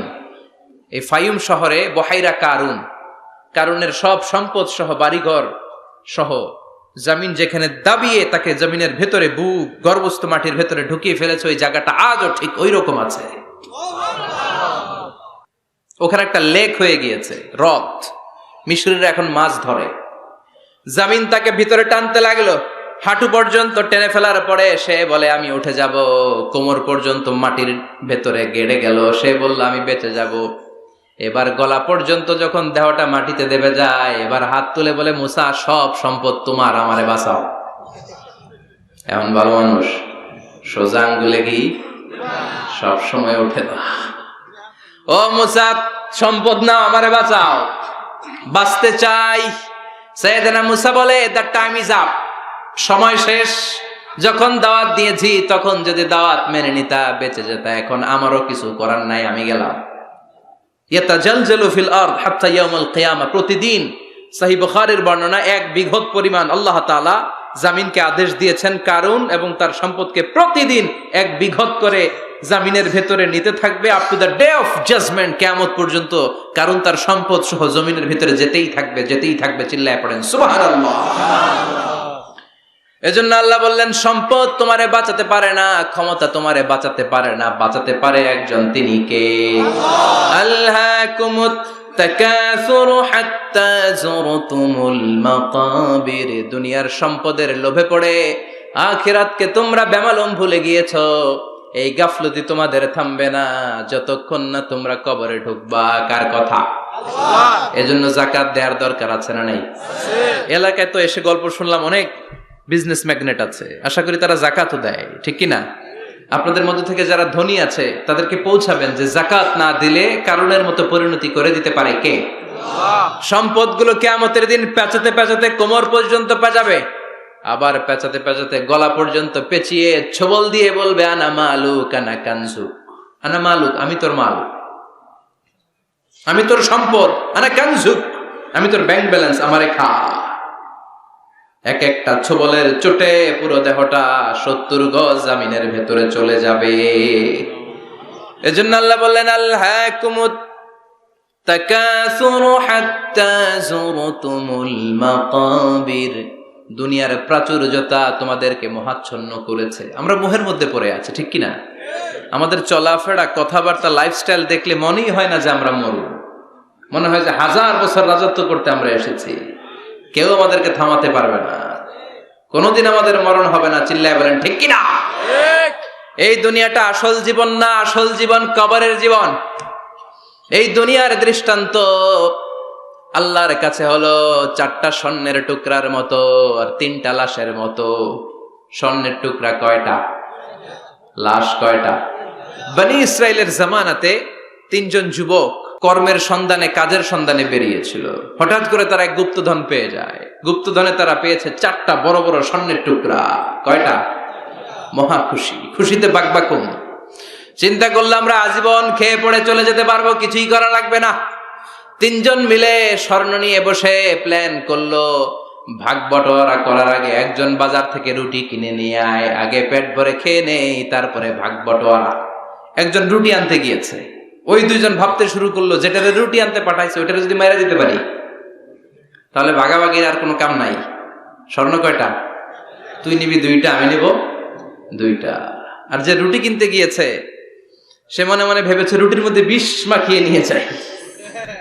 কি মাখিয়ে নিয়ে যায়? ওই দুইটা বিষ খাইয়া ঠুস সব। যেই চিন্তা ওই কাজ, রুটির মধ্যে বিষ মাখিয়ে নিয়ে এসেছে। দুই বন্ধু ওইটারে ধরে আঘাত করতে করতে দুনিয়া থেকে বিদায় করে দিয়েছে। এবার দুইটা বলে এইটারে মারতে অনেক কষ্ট হয়েছে, আগে খাইয়া লই, এরপরে তুই দুইটা আমি দুইটা। এবার বিষ মাখানো রুটি খেয়ে ওরাও শেষ। আহা, আল্লাহু আকবার। 4টা স্বর্ণের টুকরা পড়ে আছে, 3টা লাশ পড়ে আছে। হাদিহি মাসালু হায়াতিদ দুনিয়া, এটা দুনিয়ার জীবনের দৃষ্টান্ত। এজন্য মানুষের স্বভাব হলো আরো চাই আরো চাই। বিষ্ণু বললেন লাউ লিকুল্লি ইবনি আদামা ওয়াদিয়াম মিন যাহাব, আল্লাহ বনি আদমের সবাইকে যদি এক একটা স্বর্ণের পাহাড়ের মালিক বানিয়ে দেয়, আহাব্বা আন ইয়াকুনা লাহু ওয়াদিয়ান, সে চাইবে কেমন করে আরেকটা স্বর্ণের পাহাড়ের মালিক হওয়া যায়। ও মিয়া, আমার যদি একটা স্বর্ণের পাহাড়ের মালিক বানায় দেয়, আমার 14 পুরুষ সে স্বর্ণের পাহাড় বেচা খেয়ে শেষ করতে পারবো? তা আরেকটা দিয়ে আমি কি করব? সবাইকে যদি এক একটা স্বর্ণের পাহাড়ের মালিক বানিয়ে দেয়া হয়, তারপরেও প্রত্যেকে চাইবে কেমন করে আরেকটা পাহাড়ের মালিক হওয়া যায়। কারণ ওই যে খাই খাই, আরো লাগবে আরো লাগবে। ওয়ালাই ইয়ামলা আফাহু ইল্লা তুরাব, কবরের মাটি ওর মুখে ঢোকার আগ পর্যন্ত ওর এই খাই খাই স্বভাবের বন্ধ হবে না। চিৎকার করে বলেন ঠিক কি না? এজন্য আল্লাহ বললেন কবরে না ঢুকলে তোমাদের এই আকাঙ্ক্ষা থামবে না, লোভ লালসা বন্ধ হবে না। হাত্তা যুরতুমুল মাকাবির, কবরে তোমাদেরকে যেতেই হবে, মরতে তোমাদেরকে হবে। এই পৃথিবীতে কেউ থাকার জন্য আসে নাই, জোরে বলেন ঠিক কি না? মরতেই হবে, যেতেই হবে, চলে যেতেই হবে। এজন্য বিষ্ণু বলতেন আকসিরু যিকরা হাযিমিল লাযাত, জীবনের সব স্বাদ আল্লাহকে নিঃস্বাদ করে দেয়, পানসা করে দেয়। ওই মৃত্যুর কথা বেশি বেশি স্মরণ করবা। জীবনের স্বাদ আল্লাহ সব কিছুকে পানসা করে দেয়। কোন জিনিস? মরণ। চিল্লায় বলেন কোন জিনিস? আর জোরে বলেন কোন জিনিস? সুনিশ্চিত যেতেই হবে, কোনো সন্দেহ আছে? কথা বলেন, সন্দেহে আছে কারো? The most certain thing in our life is death, and the most uncertain thing in our life is the time of death. আমাদের জীবনের সবচেয়ে সুনিশ্চিত বিষয় হচ্ছে আমাদের মরণ, মরতে হবে। কিন্তু সবচেয়ে অনিশ্চিত বিষয় হচ্ছে মরণের সময়। কখন মরবো এটা আমরা কেউ জানি না, কিন্তু মরবো যে এটা আমরা সবাই জানি। চিল্লায় বলেন ঠিক কি না? কেউ বেঁচে থাকতে পারবে না, সবাই চলে যাবে, সব মরে যাবে, শুধু একটা সত্তা বেঁচে থাকবে। চিল্লায় বলেন তিনি কে? কুল্লু মান আলাইহা ফানি ওয়া ইয়াবকা ওয়াজহু রাব্বিকা যুল জালালি ওয়াল ইকরাম ফাবিআইয়ি আলাই রাব্বিকুমা তুকাযযিবান। পৃথিবীর বুকে যা দেখা যায় সব মরে শেষ হয়ে যাবে, মরবে না শুধু একটা সত্তা, তিনি কে? সব মরে যাবে, সবাই মরে যাব। মালাকুল মাউত সবার রূহ কবজ করে ফেলবে। আল্লাহ বলবে আখবিরনি মাইয়াবকা, হে মৃত্যুর ফেরেশতা কি করছো? কই সব মারছি। সবাইরে মারছো? সব শেষ। কে বাকি? জিনেরা বাকি, জিনদেরও মারো। সবগুলো জিন শেষ করা হবে, বাকি থাকবে ইবলিস। আল্লাহ বলবেন সবাইকে যেই কষ্ট দিয়ে ইন্তেকাল করিয়েছ, সবগুলো কষ্ট একত্রিত করে ইবলিসটারে তুমি মারো। সবচেয়ে কষ্ট দিয়ে নির্মম ভাবে ইবলিসকেও শেষ করা হবে। আল্লাহ বলবেন আখবিরনি মাইয়াবকা, ও মালাকুল মাউত এবার বলো আর কে বেঁচে আছে? মালাকুল মাউত বলবে আল্লাহ কেউ নাই, কেউ নাই, সব শেষ। মানুষ শেষ, প্রাণীগুলো শেষ, পাখিগুলো শেষ, সাগরের মাছগুলো শেষ, আপনার কথা মতো জিনগুলাও। এবার আছে শুধু ফেরেশতারা। কারা? কথা বলেন। আল্লাহ বলবেন ফেরেশতাদেরও মারো। শুরু হবে ফেরেশতা নিধন। একের পর এক সব ফেরেশতার রূহ কবজ করা হবে। এবার আল্লাহ বলবে আখবিরনি ইয়া মালাকাল মাউতি মাইয়া বাকা, মালাকুল মাউত আর কে কে বেঁচে আছে আমার একটু বলো। মালাকুল মাউত বলবো সব শেষ, সব ফেরেশতাগুলোরও মেরে ফেলেছি, শুধু 4 জন আছে, জিব্রাইল, ইসরাফিল, মিকাইল, আর আমি আপনার হুকুমের গোলাম আজরাইল। আল্লাহ বলবে ইসরাফিলের রূহ কবজ করো। ইসরাফিলের রূহ কবজ হয়ে যাবে। মিকাইলের রূহ কবজ করো, মিকাইলের রূহ কবজ হয়ে যাবে। ইসরাফিলের রূহ কবজ করো, কবজ হয়ে যাবে।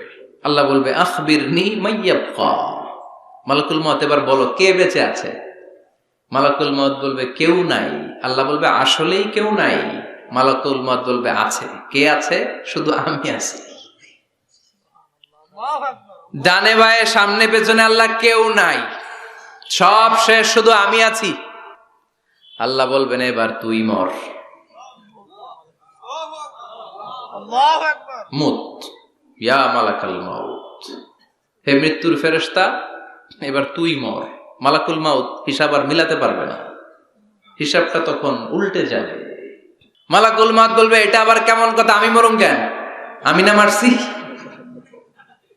আল্লাহু আকবার, আল্লাহু আমি না মারছি, আমি মেরে সাবার করেছি সব, আমি কেন মরবো?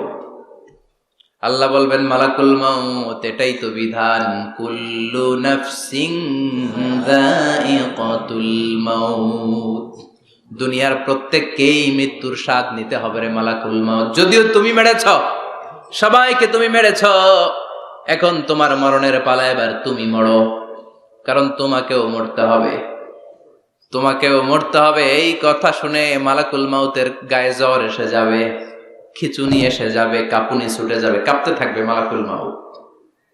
কি ভয়ঙ্কর দৃশ্যের না জানি অবতারণা হবে সে সময়। আকবার, আল্লাহু আকবার। কাঁপতে থাকবে মালাকুল মাউত। আল্লাহ বলবেন কেঁপে লাভ নাই, ভয় পেয়ে লাভ নাই, জান্নাত জাহান্নামের মাঝ বরাবর একটা জায়গা আছে, ওই জায়গায় যেয়ে দাঁড়াও। মালাকুল মাউত ওই জায়গার মাঝখানে যেয়ে দাঁড়াবে আর কাঁপবে। আল্লাহ চিৎকার দিয়ে বলবেন মুত ইয়া মালাকাল মাউত, মুত, মর, মরে যা, মরে যা। বলার সাথে সাথে মালাকুল মাউত জান্নাত এবং জাহান্নামের মাঝখানে বিকট একটা চিৎকার দিয়ে মরে লাশ হয়ে যাবে। সুবহানাল্লাহ। বিশ্বনবী বলেন মালাকুল মাউতের ওই দিনের চিৎকারটা এত ভয়ঙ্কর হবে, এত গগন বিদারী চিৎকার সেদিনের চিৎকারটা হবে। দুনিয়ার মানুষগুলো যদি তখনও দুনিয়ায় বেঁচে থাকতো, কিয়ামত হওয়ার জন্য আলাদা করে ইসরাফিলের সিংহায় ফুৎকার দেওয়ার আর দরকার হতো না। মালাকুল মাউতের এই চিৎকার শুনে কানের পর্দা ফেটে দুনিয়ার সব মানুষগুলো তখনই মরে যেত। আল্লাহু আকবার। তো ভয়ঙ্কর চিৎকার হবে। মালাকুল মাউত শেষ, এবার সামনে পেছনে ডানে বায়ে উপরে নিচে কেউ নাই, একজন ছাড়া, তিনি কে? আল্লাহ সেদিন হুঙ্কার দিবেন। আল্লাহ বলবেন পৃথিবীর বড় বড় প্রধানমন্ত্রীরা কোথায়, প্রেসিডেন্টরা কোথায়, আইনাল মুলুক, যারা ক্ষমতার দাপট দেখিয়েছে তারা আজকে কোথায়? আইনাল বিহার, সাগরগুলো কোথায়? আইনাল আনহার, নদীগুলো কোথায়? নীল নদ, মিসিসিপি, মিসৌরি নদ, গঙ্গা নদ, এই নদীগুলো কোথায়? নদগুলো কোথায়? আইনাল আশজার, বড় বড় বট গাছগুলো কোথায়? আইনাল জাবাবেরা, আইনাল মুলুক, অত্যাচারের স্টিম রোলার যারা আমার মুমিন বান্দাদের উপর চালিয়েছে, ওই বেয়াদব গাদ্দার মুনাফিকগুলো কোথায়? ডানে বায়ে কেউ নাই, আল্লাহ একাই হুঙ্কার দিবেন। হুঙ্কার ছেড়ে তিনি বলবেন লিমানিল মুলকুল ইয়াউম, লিমানিল মুলকুল ইয়াউম, who belongs the kingdom today, আজকে ক্ষমতা কার? চিৎকার করে বলেন আজকে ক্ষমতা কার? আল্লাহ নিজেই উত্তর দিবেন লিমানিল মুলকুল ইয়াউমা লিল্লাহিল ওয়াহিদিল কাহ্হার, আজকে ক্ষমতার মালিক মহাবিশ্বের কেউ নয়, ক্ষমতার মালিক হলেন একজন, তিনি কে? কেউ থাকবে না, সব চলে যাবে, একজন ছাড়া, তিনি কে?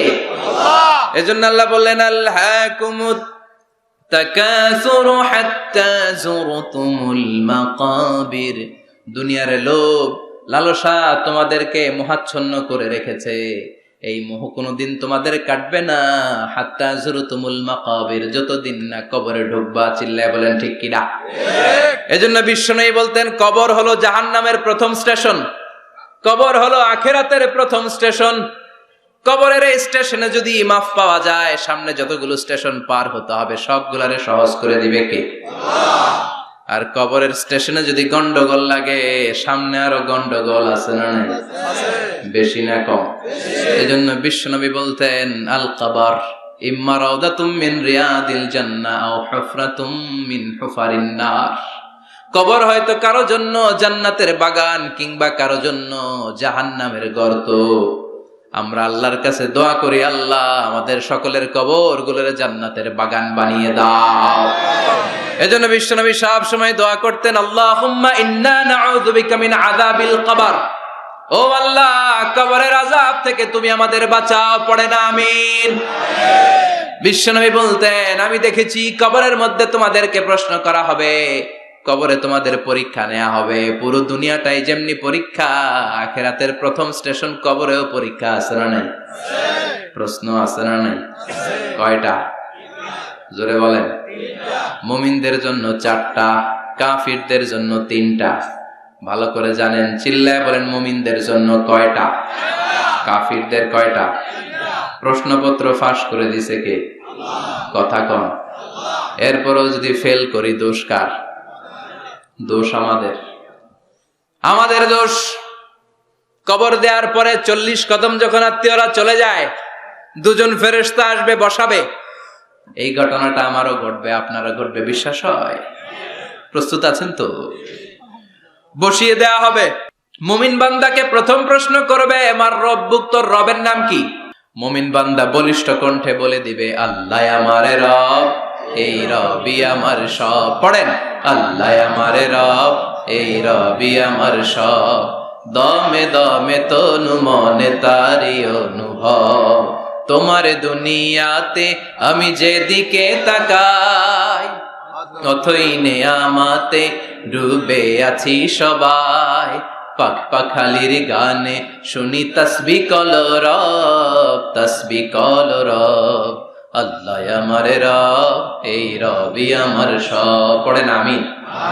আমরা যেন আল্লাহ বলিষ্ঠ কণ্ঠে বলতে পারি, আল্লাহ আমার রব, তুমি কবুল করো। পড়েন আমিন। প্রথম প্রশ্ন খালাস।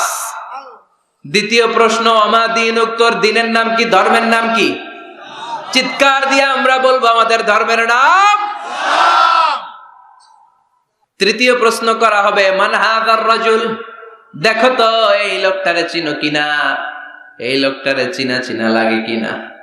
আমরা বলবো চিনি, মানি এই লোকের জন্য আমরা দুনিয়াতে সব করতে রাজি ছিলাম। এই লোকের জন্য আমরা দেহের প্রাণ ঢালা উচ্ছ্বাস ছিল আমাদের হৃদয়ে। আমাদের দেহের রক্তটুকু বিলিয়ে দিতে আমরা পৃথিবীর বুকে কুণ্ঠাবোধ করি নাই। চিল্লায় বলেন ঠিক কিনা? এই নবী আমাদের পেয়ারা নবী, চাঁদের চেয়েও সুন্দর তুমি নবী আমার কামলিওয়ালা। চাঁদের চেয়ে সুন্দর তুমি নবী আমার কামলিওয়ালা। দু জাহানের বাদশা তুমি প্যারা নবী সাল্লে আলা। দু জাহানের বাদশা তুমি প্যারা নবী সাল্লে আলা। চাঁদের চেয়ে সুন্দর তুমি নবী আমার কামলিওয়ালা। পড়েন আল্লাহু আকবার। আল্লাহু আকবার। আমরা বলবো এটা আমাদের কামলিওয়ালা নবী। এই নবীর অনুসরণ আমরা করেছি, এই নবীর কথা আমরা দুনিয়ায় মেনেছি। তার মানে প্রথম প্রশ্নেও পাস, দ্বিতীয় প্রশ্নেও পাস, তৃতীয় প্রশ্নেও পাস। এবার মুমিনদের জন্য এক্সট্রা একটা কোশ্চেন আছে না নাই? 4 নাম্বার প্রশ্নটাও জেনে রাখেন, কবরে কাজে লাগবে। তখন জিজ্ঞেস করা হবে, ওয়ামা ইলমুক, ওয়ামা ইলমুক, what is the source of your knowledge, what is the source of your answer. এই যে 3টা প্রশ্নের উত্তর দিতে পারলা বাঘের বাচ্চার মতো, তথ্যসূত্র কি, হোয়াট ইজ দ্য রেফারেন্স, করতে শিখছো, কোত্থেকে শিখেছেন বলে আসতে হবে। আমরা বলবো আমরা কোরআন থেকে শিখেছি, হাদিস থেকে শিখেছি, মাহফিল গুলোতে জেনেছি, বয়ানগুলো থেকে শিখেছি। পড়েন সুবহানাল্লাহ। সুবহানাল্লাহ। 4টা প্রশ্নের উত্তর যখন আপনি দিয়ে দিবেন, ফেরেশতারা বলবে আহলান ওয়া সাহলান, কংগ্রাচুলেশন। কি বলবে? আহলান ওয়া সাহলান মানে কংগ্রাচুলেশন, খুশ আমদেদ, খুশ আমদেদ, খুশ আমদেদ। ওয়ায়ুফসাহু লাহু কবরুহু 70 যিরান, কবরটারে 70 হাত লম্বা করে দেয়া হবে। আল্লাহ। ওয়ায়ুফতাহু লাহু বাবুন ইলাল জান্নাহ, জান্নাতের দিকে একটা দরজা সেট করে দেয়া হবে। ওই জায়গা দিয়ে, দরজা দিয়ে জান্নাতের এয়ার কন্ডিশনের ঘরগুলো থেকে ঠান্ডা হিমেল বাতাস আর সুগন্ধ এসে কবরটারে আমোদ করে দিবে। সুবহানাল্লাহ। ওয়ায়ুলবাসু মিন লিবাসিল জান্নাহ, জান্নাতের চমৎকার একটা পোশাক পরিয়ে দেয়া হবে। সুবহানাল্লাহ। আর বলা হবে নাম কানাউমিল আরুস, বাসর রাতে বর যেমনি কনেকে নিয়ে আনন্দের ঘুম দেয়, তুমিও একটা ঘুম দাও। সুবহানাল্লাহ। সুবহানাল্লাহ পড়েন। নাম কানাউমিল আরুস, বাসর রাতে বর যেমনি কনেকে নিয়ে ঘুমায়, ঘুমাও। মধুর একটা ঘুম আপনার সেদিন হবে। ইসরাফিলের সিঙ্গার আওয়াজ, ওই হুইসেল বাজার আগ পর্যন্ত ওই ঘুম কেউ আপনার ভাঙাতে পারবে না। আল্লাহ কবরের 4টা প্রশ্ন, এগুলোর সঠিক উত্তর দিয়ে জান্নাতের পোশাক পরে আমরাও যেন ঘুমিয়ে থাকতে পারি, তৌফিক দাও। আর জোরে পড়েন আমিন। এবার নাস্তিকদের পালা, বামপন্থীদের পালা, রামপন্থীদের পালা, ইসলাম বিরোধীদের পালা, কোরআন বিরোধীদের পালা, নবী বিরোধীদের পালা। ওদের সামনে 2জন ফেরেশতা আসবে, আসওয়াদান আজরাকান, আসওয়াদান আজরাকান, নীলাভ চোখ, কালো গাত্র বর্ণের। নীলাভ চোখ, চোখগুলো নীল, গায়ের কালার হবে কালো। তাহলে কি ভয়ঙ্কর চেহারা হবে ফেরেশতা 2জনের। এসে বলবে ওঠ, বস। মার রব্বুক, তোর রবের নাম কি? কয় জানি না। কি কয়? জানি না। লা আদ্রি, আমি জানি না। আমি অমুক নেতার পিছনে পিছনে ঘুরতাম, খালি এটা মনে আছে। আমি মাও সেতুংকে নেতা মানতাম, আমি কার্ল মার্কসকে নেতা মানতাম, আমি নেতা খেতাদের পিছনে ঘুরতাম। রব কি, ইসলাম কি, দিন কি, কিচ্ছু আমি জানি না। মাফ চাই, জানি না। দ্বিতীয় প্রশ্ন, ওমা দিন, উত্তর ধর্মের নাম কি? কয় আমার কোনো ধর্ম নাই,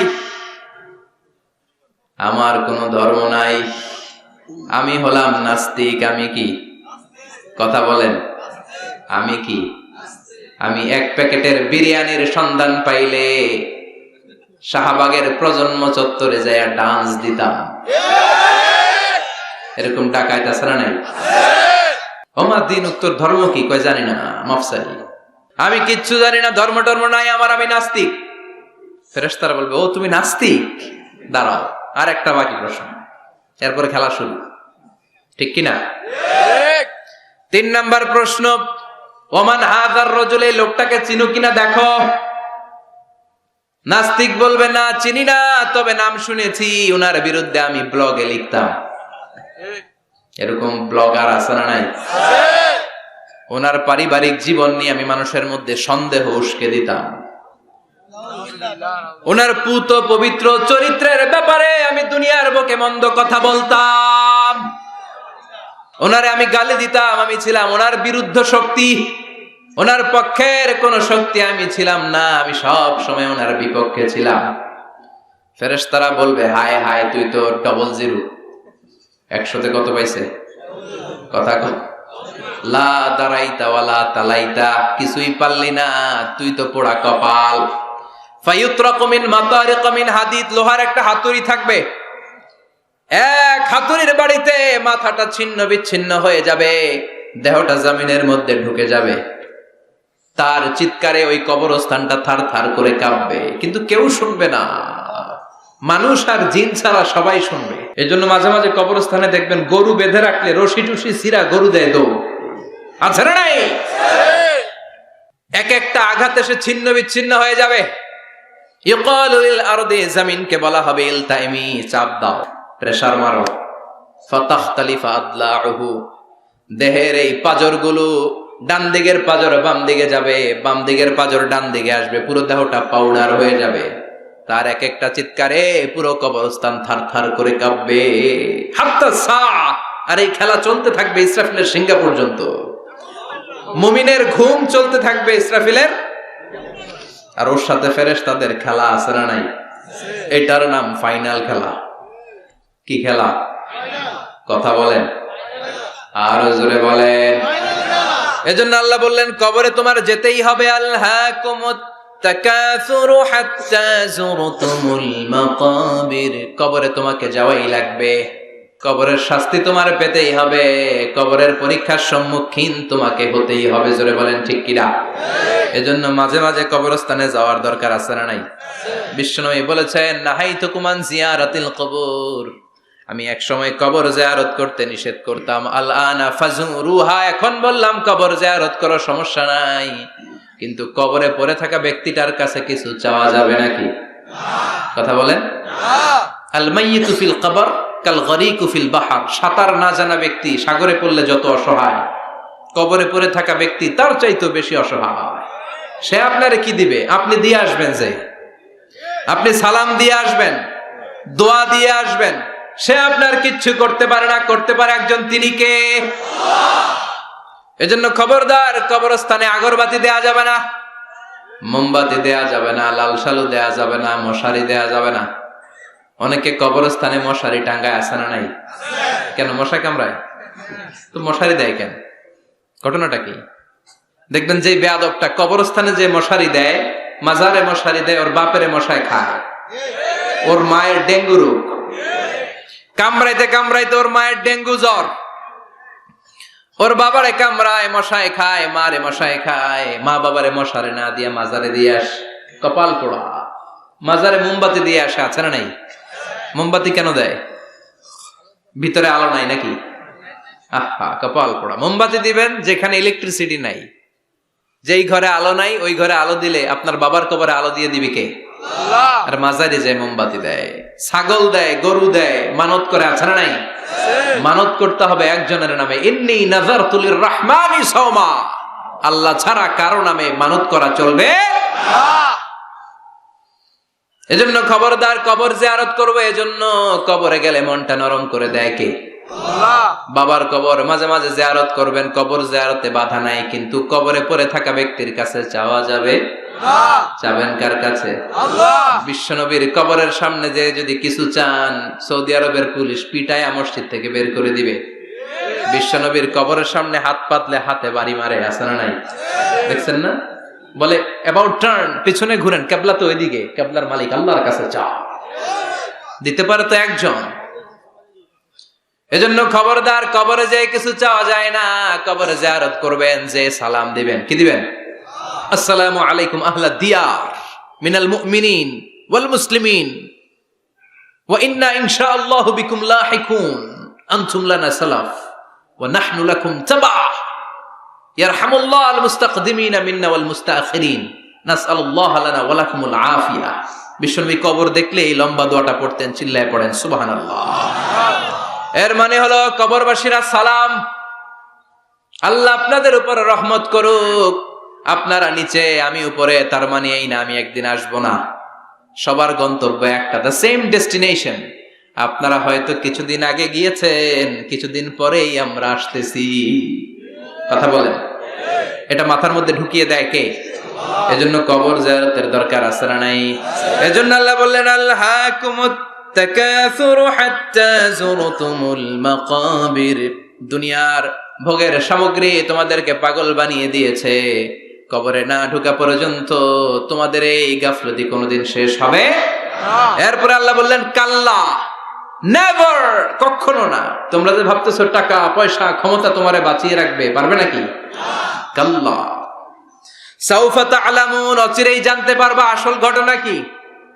সুম্মা কাল্লা সাউফা তা'লামুন, অচিরেই জানবা কবরের জগৎটা কত ভয়াবহ। এজন্য বিশ্বনবী বলতেন প্রত্যেক নামাজি সালাম ফিরানোর আগে আল্লাহর কাছে 4টা জিনিস থেকে পানা চাবা। কয়টা? 1 হলো কবরের আযাব, 2 হলো জাহান্নামের আযাব, 3 হলো দিন দুনিয়ার ফিতনা, 4 হলো দাজ্জালের ফিতনা। বিশ্বনবী সালাম ফেরানোর আগে পড়তেন আল্লাহুম্মা ইন্না নাউযু বিকা মিন আযাবিল কবর ওয়া নাউযু বিকা মিন আযাবি জাহান্নাম ওয়া নাউযু বিকা মিন ফিতনাতিল মাহইয়া ওয়াল মামাত ওয়া নাউযু বিকা মিন ফিতনাতিল মাসীহিদ দাজ্জাল। পড়েন আমিন। এই দোয়াগুলো পড়ার দরকার আছে না নাই? এরপর আল্লাহ বললেন কাল্লা লাউ তা'লামুনা ইলমাল ইয়াকিন, যেদিন তুমি মৃত্যু নিজ চোখে দেখবা ওই দিন তোমার যে এক্সপেরিয়েন্স হবে ওয়াজ শুনে সেটা কোনোদিন হবে না। ইয়াকিন তিন ধরনের, একটা ইলমুল ইয়াকিন, মরতে হবে, এটা যখন জানি ইলমুল ইয়াকিন। এবার একদিন সামনে একজনের দেখলাম মরে গেছে, এটা হচ্ছে আইনুল ইয়াকিন, দেখলাম। আর যেদিন নিজে মরবো এটার বলে হাক্কুল ইয়াকিন, ঠিক কি না? এজন্য আল্লাহ বললেন গোলাম লাতারাবুন্নাল জাহিম, সেদিন কবর তোমরা দেখবা, সেদিন জাহান্নামের টকবগে আগুন তোমরা দেখবা। জাহান্নামের আগুন দুনিয়ার আগুনের মতো নাকি?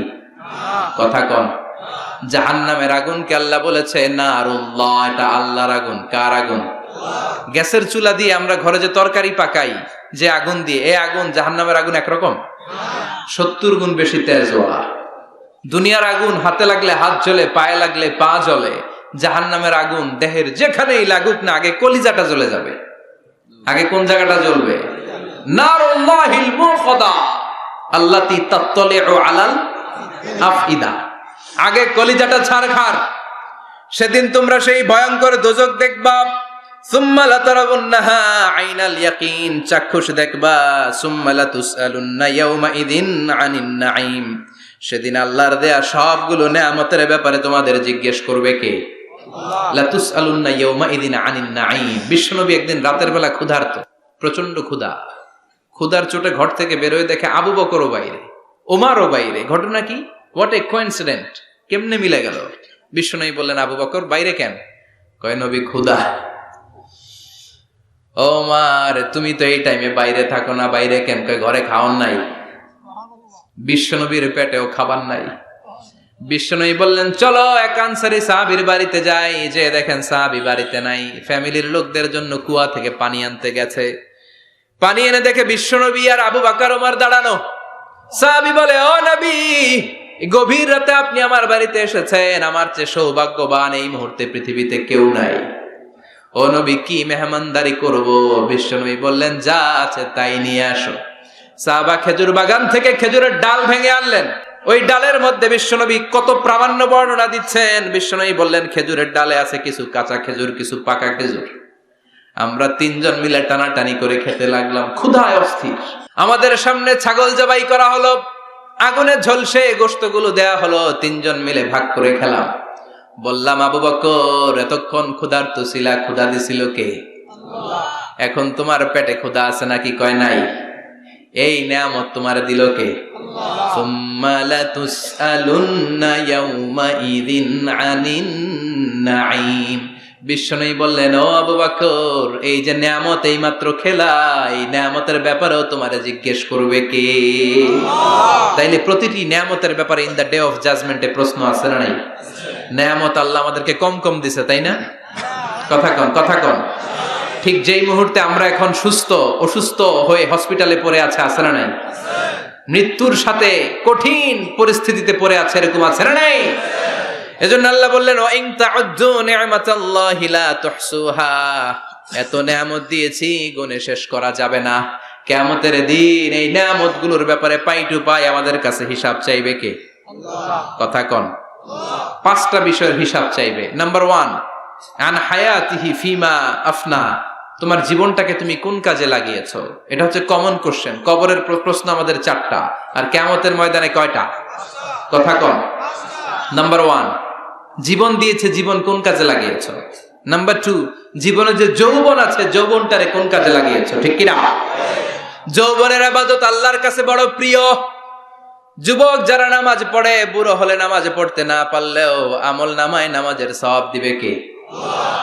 সুবহানাল্লাহ কইবেন না? পেনশন স্কিম, এটা কি বলে? After service appreciation. 30 বছর গভর্নমেন্ট জব করার পরে বয়স হচ্ছে 60, আর করতে পারেন না, তখন একটা বান্ডেল, এক বান্ডেল টাকা আপনারে দিয়ে দিবে। পেনশন স্কিম, জাতিকে সার্ভ দিয়েছেন, এখন পারেন না, তারপরেও টাকা আছে না নাই? এটাকে বলে আফটার সার্ভিস অ্যাপ্রিসিয়েশন। এত সার্ভিস যে দিয়েছেন, অ্যাপ্রিসিয়েশন। এজন্য যুবক যারা এখন নামাজ পড়ো, ইসলামের পক্ষে থাকো, বুড়ো বয়সে কোমরে ব্যথার কারণে নামাজ পড়তে না পারলেও পেনশনের মতো আমল নামায় সওয়াব দিবে কি? আবার 7 শ্রেণীর ব্যক্তিকে কিয়ামতের ময়দানে রব্বুল আলামিন আরশের নিচে ছায়া দিবেন। ওই 7 শ্রেণীর মধ্যে যুবক শ্রেণী একটা আছে, যেই যুবক তার যৌবনে আল্লাহর ইবাদত করেছে। পড়েন সুবহানাল্লাহ। যৌবনটা আল্লাহর ইবাদতে কাটিয়েছে, তার জন্য স্পেশাল আল্লাহর আরশের নিচে ছায়া আছে না নাই? এই 7 শ্রেণীর মধ্যে 2 শ্রেণীরই যুবক। একটা হচ্ছে যে যুবক বয়সে ইবাদত করেছে, আরেকটা হচ্ছে যে যুবক কোন মেয়ের সাথে পাপ কাজের অফার পেয়েও বলেছে ইন্নী আখাফুল্লাহ, নিশ্চয় আমি ভয় পাই একজনকে, তিনি কে? চিল্লায় বলেন কে? যাদের হৃদয়ে আছে আল্লাহর ভয়, তারা কবু পথ ভুলে যায় না। আল্লাহর প্রেম ছাড়া এই দুনিয়ায় কারো কাছে কোনো কিছু চাই না। রাতের আধারে যারা সেজদাতে রয়, দু চোখের শ্রুতে নদী যেন বয়। ছলনার হাছানি যতই ডাকুক, পেছনে ফিরেও সে তাকায় না। যাদের হৃদয়ে আছে আল্লাহর ভয়, তারা কবু পথ ভুলে যায় না। ঠিক কিনা? আল্লাহর ভয় অন্তরে থাকার দরকার আছে না নাই? এজন্য এই 5টা প্রশ্নের উত্তর না দিয়ে কোন বনি আদম কিয়ামতের দিন পা নাড়াতে পারবে? আল্লাহ আমরা যেন প্রশ্নগুলোর উত্তর সঠিকভাবে দিতে পারি, তুমি তৌফিক দাও। এজন্য দুনিয়ার মোহে পড়ে থাকা যাবে না, কবরের চিন্তা থাকার দরকার আছে না নাই? কবর নিয়ে ভাবতে হবে। কবর is a reminder for every মুসলিম। এই কবর গ্রেভিয়ার্ড, কবরস্থানগুলো আমাদের জন্য রিমাইন্ডার। প্রতিদিন অ্যানাউন্স হয় অমুক এলাকার অমুক ভাই আমাদের মধ্যে দুনিয়ায় নাই, তারপরও আমাদের টনক নড়ে না। ঠিক কিনা? এজন্য আল্লাহ বলেছেন আলহাকুমুত তাকাসুর, তোদের টনক নড়বে না হাত্তা যুরতুমুল মাকাবির, যতদিন না তোমরা কবরের ভেতরে না ঢুকবে। আমরা যেন কবরের প্রশ্নের জন্য প্রস্তুতি নিতে পারি, কবরের জন্য প্রিপেয়ার্ড থাকতে পারি। আল্লাহ তুমি তৌফিক দাও। আরো জোরে পড়েন আমিন। আখিরাতের প্রশ্নগুলো যেন আমরা সুন্দর করে উত্তর করে জান্নাতের অধিকারী হতে পারি। আল্লাহ তুমি তৌফিক দাও। আরো জোরে পড়েন আমিন। যতগুলো কথা বললাম কোরআন সুন্নাহর আলোকে বলেছি, বানিয়ে কিছু বলি নাই। তারপরেও আমার মনের অজান্তে কোনো মিস ইনফরমেশন যদি আমার মুখ ফসকে বেরিয়ে যায়, সেগুলো যেন আল্লাহ তাআলা আমাদের স্মৃতিপট থেকে মুছে দেয়। আমরা পড়ি আমিন। সত্য, সুন্দর, কল্যাণকর, হকের পক্ষে যা বলেছি তার সবটুকু প্রথমে আল্লাহ তাআলা আমাকে এবং আপনাদের সবাইকে আমলের তৌফিক দান করুক। আমরা পড়ি আমিন। শীতকালে রাত 12টা তো মানে অর্ধেক রাত শেষ। এত রাত পর্যন্ত আপনারা বসেছিলেন। আল্লাহ আজকের এই মাহফিলটা তুমি আমাদের নাজাতের ওসিলা বানাও। যা শুনলাম যেন আমল করতে পারি, তৌফিক দাও। সুবহানাকাল্লাহুম্মা বিহামদিকা আশহাদু আল্লা ইলাহা ইল্লা আনতা আস্তাগফিরুকা ওয়া আতুবু ইলাইক। ইয়া রাব্বি লাকাল হামদু কামা ইয়ানবাগি লিজালালি ওয়াজহিকা ওয়া আযীমি সুলতানিক। লাকাল হামদু বিল ঈমান, লাকাল হামদু বিল ইসলাম, লাকাল হামদু বিল কুরআন। আল্লাহুম্মা লাকাল হামদু কুল্লু ওয়া লাকাশ শুকরু কুল্লু وإليك يرجع الأمر كله علانيته وسره فأهل أنت أن تحمد وأهل أنت أن تعبد وأنت على كل شيء قدير. لك الحمد حتى ترضى ولك الحمد إذا رضيت ولك الحمد بعد الرضا. لك الحمد حمد الحامدين حمد الشاكرين حمد الذاكرين حمدا يوافي نعمه ويدافع نقمه ويكافئ مزيده. لك الحمد كما ينبغي لجلال وجهك وعظيم سلطانك. اللهم اهدنا فيمن هديت وعافنا فيمن عافيت وتولنا فيمن توليت وبارك لنا فيما أعطيت وقنا واصرف عنا برحمتك شر ما قضيت إنك تقضي بالحق ولا يقضى عليك. اللهم لا تدع لنا ذنبا في مقامنا هذا إلا غفرته ولا دينا إلا قضيته ولا مريضا إلا شفيته ولا مجاهدا في سبيلك إلا نصرته ولا حاجة من حوائج الدنيا إلا وفيتها يا الله.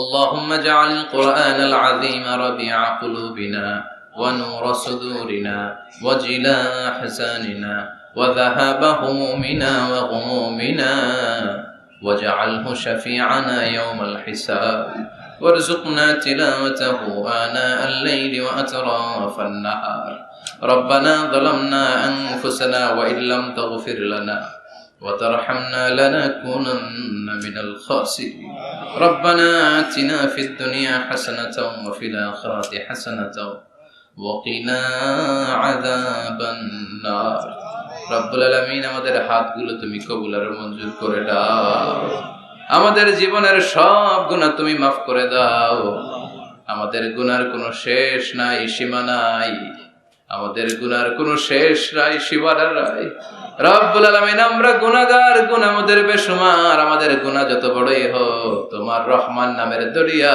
তার চাইতেও বড় রব্বুল আলামিন আমাদের সব গুনাহগুলোকে মাফ করে দিয়ে আমাদেরকে মাসুম বানিয়ে দাও আজকের মাহফিলটারে কবুল আর মঞ্জুর করে দাও যারা টাকা দিয়ে পয়সা দিয়ে বুদ্ধি আর পরামর্শ দিয়ে মাহফিলটারে সার্থক করলো আল্লাহ মাহফিলটারে নাজাতের ওসিলা বানাও আমার যুবক ভাইদেরকে তুমি কবুল করে নাও তারা যদি ইসলামকে মানে বাংলাদেশে ইসলাম প্রতিষ্ঠা আমাদের জন্য সহজ হয়ে যাবে আমার প্রত্যেকটা যুবক ভাইদেরকে সৈয়দনা হামজার মতো ওমরে ফারুকের মতো কবুল করে দাও পর্দার অন্তরালে মায়েরা বোনেরা দোয়া চেয়েছে আল্লাহ সাইয়্যিদাতুনা ফাতিমার মতো আয়েশার মতো খাদিজাতুল কুবরা তাহেরার মতো আমার বোনদেরকেও কবুল করে নাও আমাদের ফ্যামিলি গুলোরে জান্নাতি ফ্যামিলি হিসেবে কবুল করে নাও আমাদের ছেলে মেয়ে গুলোরে মানুষের মতো মানুষ বানাও আল্লাহ 5 ওয়াক্ত সালাত যেন জামাতের সাথে আদায় করতে পারি তৌফিক দাও আল্লাহ দুনিয়ার মোহে পড়ে তোমার যেন ভুলে না যাই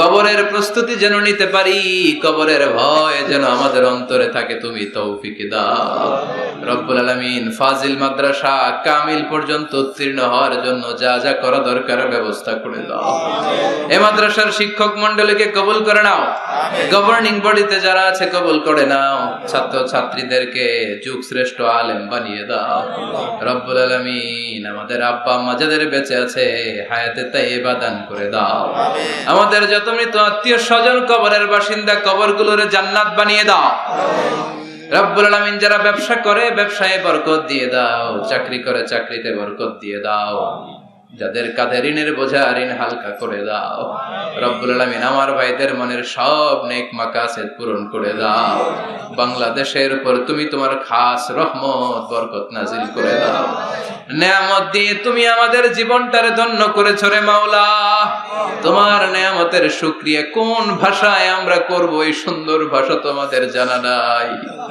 তোমার সবগুলো নেয়ামতের শুকরিয়া করলাম তুমি কবুল করে দাও রব্বুল আলামিন যতদিনে বাঁচব এই দুনিয়ার বুকে তোমার গোলামের মতো বাঁচার তৌফিক দাও সব সময় হকের পক্ষে ইসলামের পক্ষে কোরআনের পক্ষে থাকার তৌফিক দাও রব্বুল আলামিন কয়দিনের হায়াত নিয়ে দুনিয়ায় আমরা এসেছি জানি না যতদিন বাঁচবো হকের পক্ষে কথা বলার তৌফিক দাও আর এই ক্ষণস্থায়ী দুনিয়ার মায়াজাল ছিন্ন করে যেদিন ওই আখিরাতের দিকে পরপারে পাড়ি জমাবো ওই অন্তিম কালে বিদায়ের মুহূর্তে জীবন সায়ান্নে তোমার বিশ্বনবীর নূরানি চেহারাটা দেখে দেখে ওই মধুর কালিমাটুকু জপতে জপতে আমরা ঈমান নিয়ে যেন সবাই বিদায় নিতে পারি লা ইলাহা ইল্লাল্লাহু মুহাম্মাদুর রাসূলুল্লাহ। নিয়মিত ইউটিউব ভিডিও দেখতে সাবস্ক্রাইব করুন। নতুন নতুন ভিডিও পেতে ঘন্টা বাটনটি চাপুন।